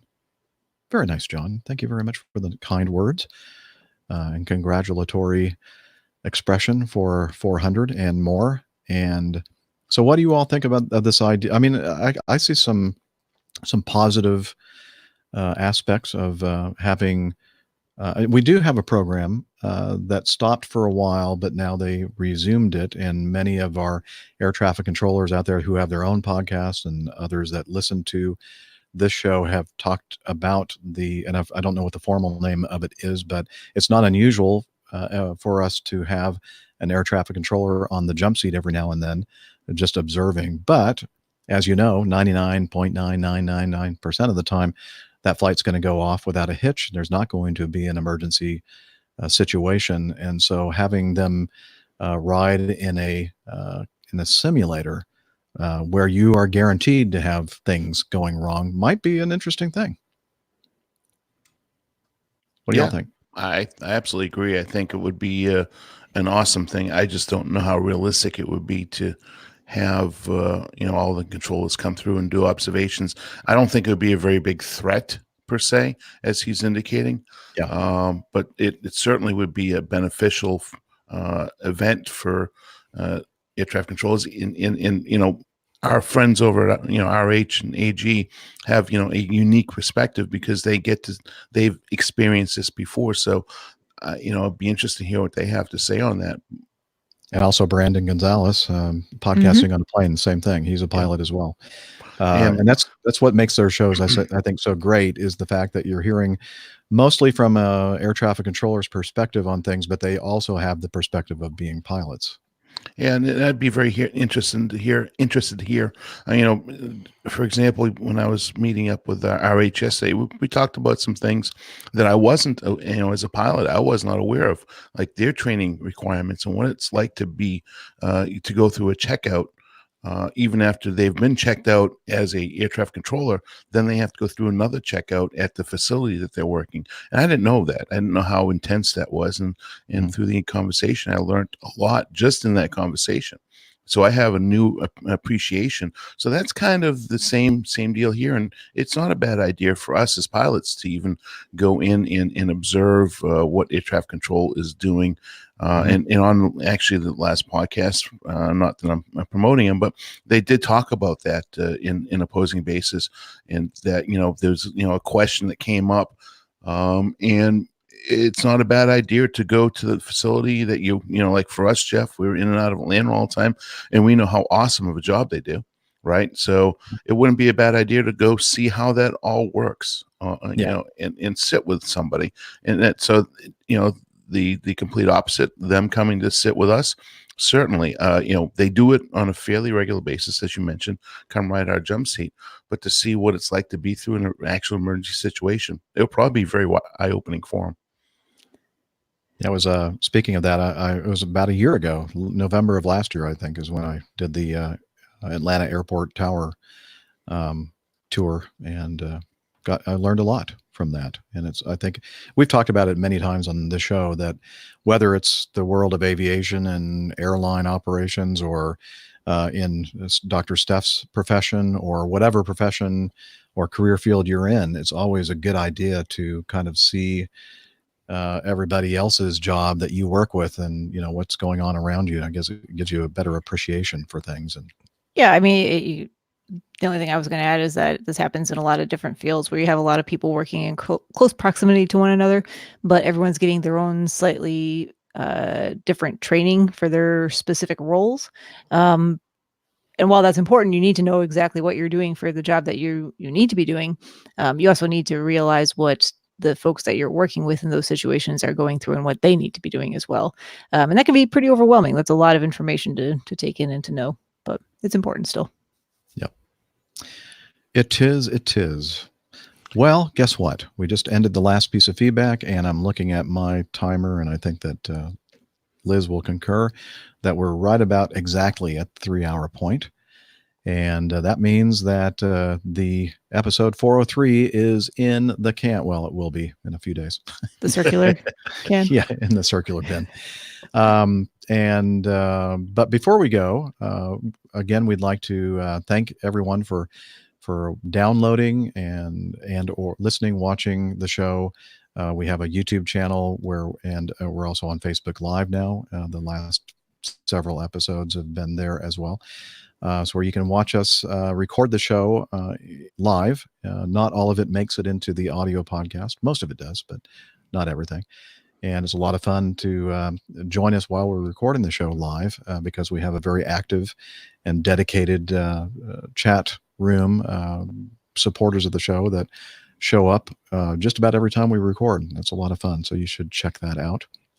And one of the places you can go to learn about that sort of thing is the website, airlinepilotguy.com. We have a special page just for the YouTube videos.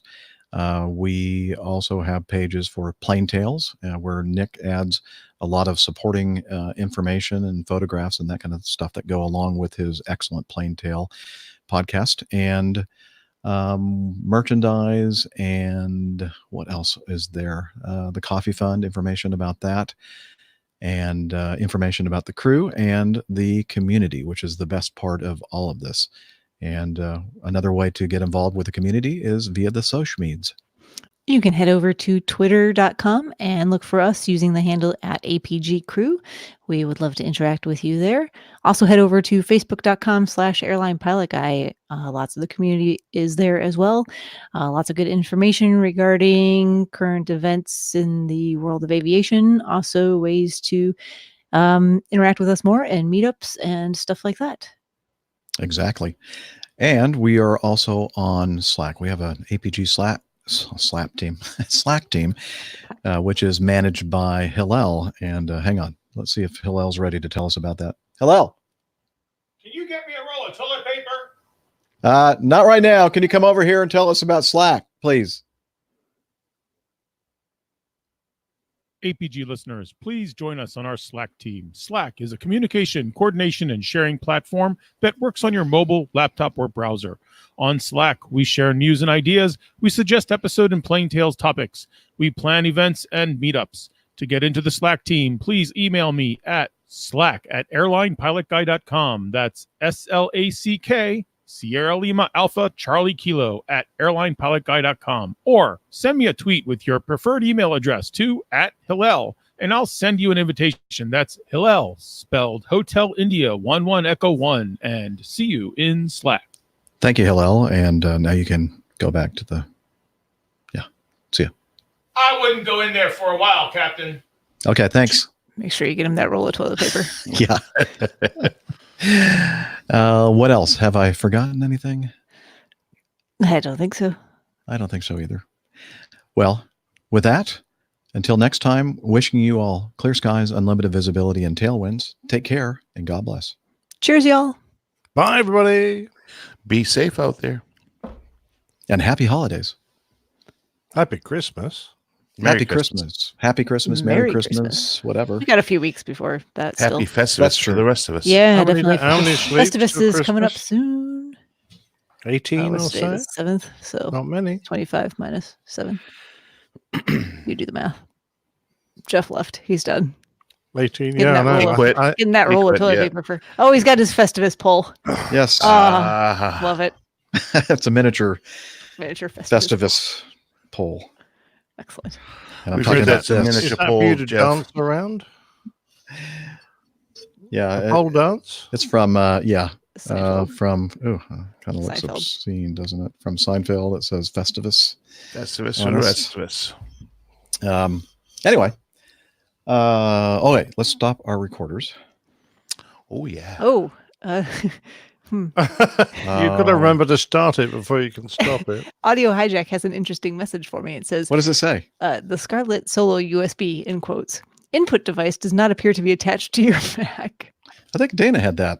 The Yeah, system is running, but you may just not provide reselect the it. desired results. You just select it. Unselect it and reselect Now I have it. the spinning beach ball of. You know what? I think there were just a couple little places that it was just a little Skype-ish. Yeah, I think it's I good. can use the one that Okay. the track that I've recorded here. Well, so. let me know. Okay. It's thinking. Okay. Yeah, don't if it does resolve itself, and don't send it unless I ask for it. Okay. All right. Well, what do we want to say to our fine audience? Prophylactic. Yeah, thanks. I think he means be safe. Be safe out there. Thanks, Use Robert protection. Fairbairn. Hey, you can't steal my thunder. That's how I close out the show. Be safe. Oh, There you go. That's sorry. true. You don't always do that, though. Robert I don't do that. No, it's the first time I've ever successfully said that. solved the problem of the name of the aircraft. It was Atalanta. Oh, They that's had it. Atlanta. Yes, that's right. They missed an A. Atalanta is a Greek goddess. Atlanta is a hole in the ground. That Robert, he knows a lot of stuff, doesn't he? And He's I don't so appreciate that comment about my phone. That's outside the 10-second rule. I'm sorry. Yeah. I don't really get a chance to closely watch what's happening and what they're saying in the chat room. I wish I could change the column. What we're in our interface, everything is on the right side. I wish I could change the column to the left side because that works better for how I have the computers arranged. You I could just move swap one. everything, Well, that yeah. would be. and then it would be on the correct side. That's a good idea, actually. Because that's how I have mine. Well done, Hadn't thought of Steph. that. I mean, Actually, when I was just telling you about this thing, I was thinking to myself, well, you could just swap the places of these. Yeah, I wish that comment column could be resizable because yeah, that it's would just be nice. too big, No, Too big? it's- too Really? wide. Yeah, it's too Oh. wide. Yeah, You I'd can't- make it narrower. You can't make it. I just make the whole screen smaller. I you can make the I whole shrink thing. I shrink the screen down so that you guys actually end up being pretty small thumbnails. I Mhm. wish we could make that bigger too, so that I can. There's too much on the screen that I don't actually need. So Well, you can always go back if you want. I can just send you the actual link. So No. like we used to do it, where you don't have as much control. Although I No. like the fact that you guys can take yourself in and out whenever you want. Yeah, like that. Okay, now we're having a lot of fun here. I'm not doing a thing, by the way. Wait. Rid of him. At least we're not doing it on the show, John. Kids. Too much control here. I'm in the middle of my sentence and I go, "What? I'm not on Where there did I anymore." go? Where did I go? Son of a gun. Who gave him that button? By the I way, knew I if it just on a side note, if you ever take the moment to take a look at the Jetstream 31, all the photographs, that's exactly what's on our shirt. FYI. Yeah, it does not look like a King Air at all. To me. No, it's exactly the J. I'm just telling you what they were going I'm for. glad I didn't invest now. Well, they weren't keeping or making it. What attention to detail was lacking. Stuff. Attention to detail. Ah, there you are. Now I can see you. I guess. Clear. What? Yeah, well, I've expanded my screen because I no longer need to go to the notes page to read. So I've made the thumbnails and everything bigger. I rubbed it and made it bigger. Okay, Jeff? Okay. Well, we didn't really want to hear that. Okay. Anything else we want to say to the group before we go off the air? Yeah, we love you guys mostly. We do. Most of you. Most of you. Yeah, most of you. If you Some want of a you. list, email me with a $20 note, and I'll tell you which one. He'll tell you which ones we really love. Wait a minute. That's the coffee fund. Yes, exactly right. All right. Well, with that, again, thanks for hanging with us today, and we'll see you again sometime next week, hopefully. Yeah, looking forward to it already. Yeah. Going to be a week closer to Christmas, and I should have my new car. Oh, boy. Can't wait to hear about that. Fancy. Mm. Bye-bye. Bye, brother. Bye.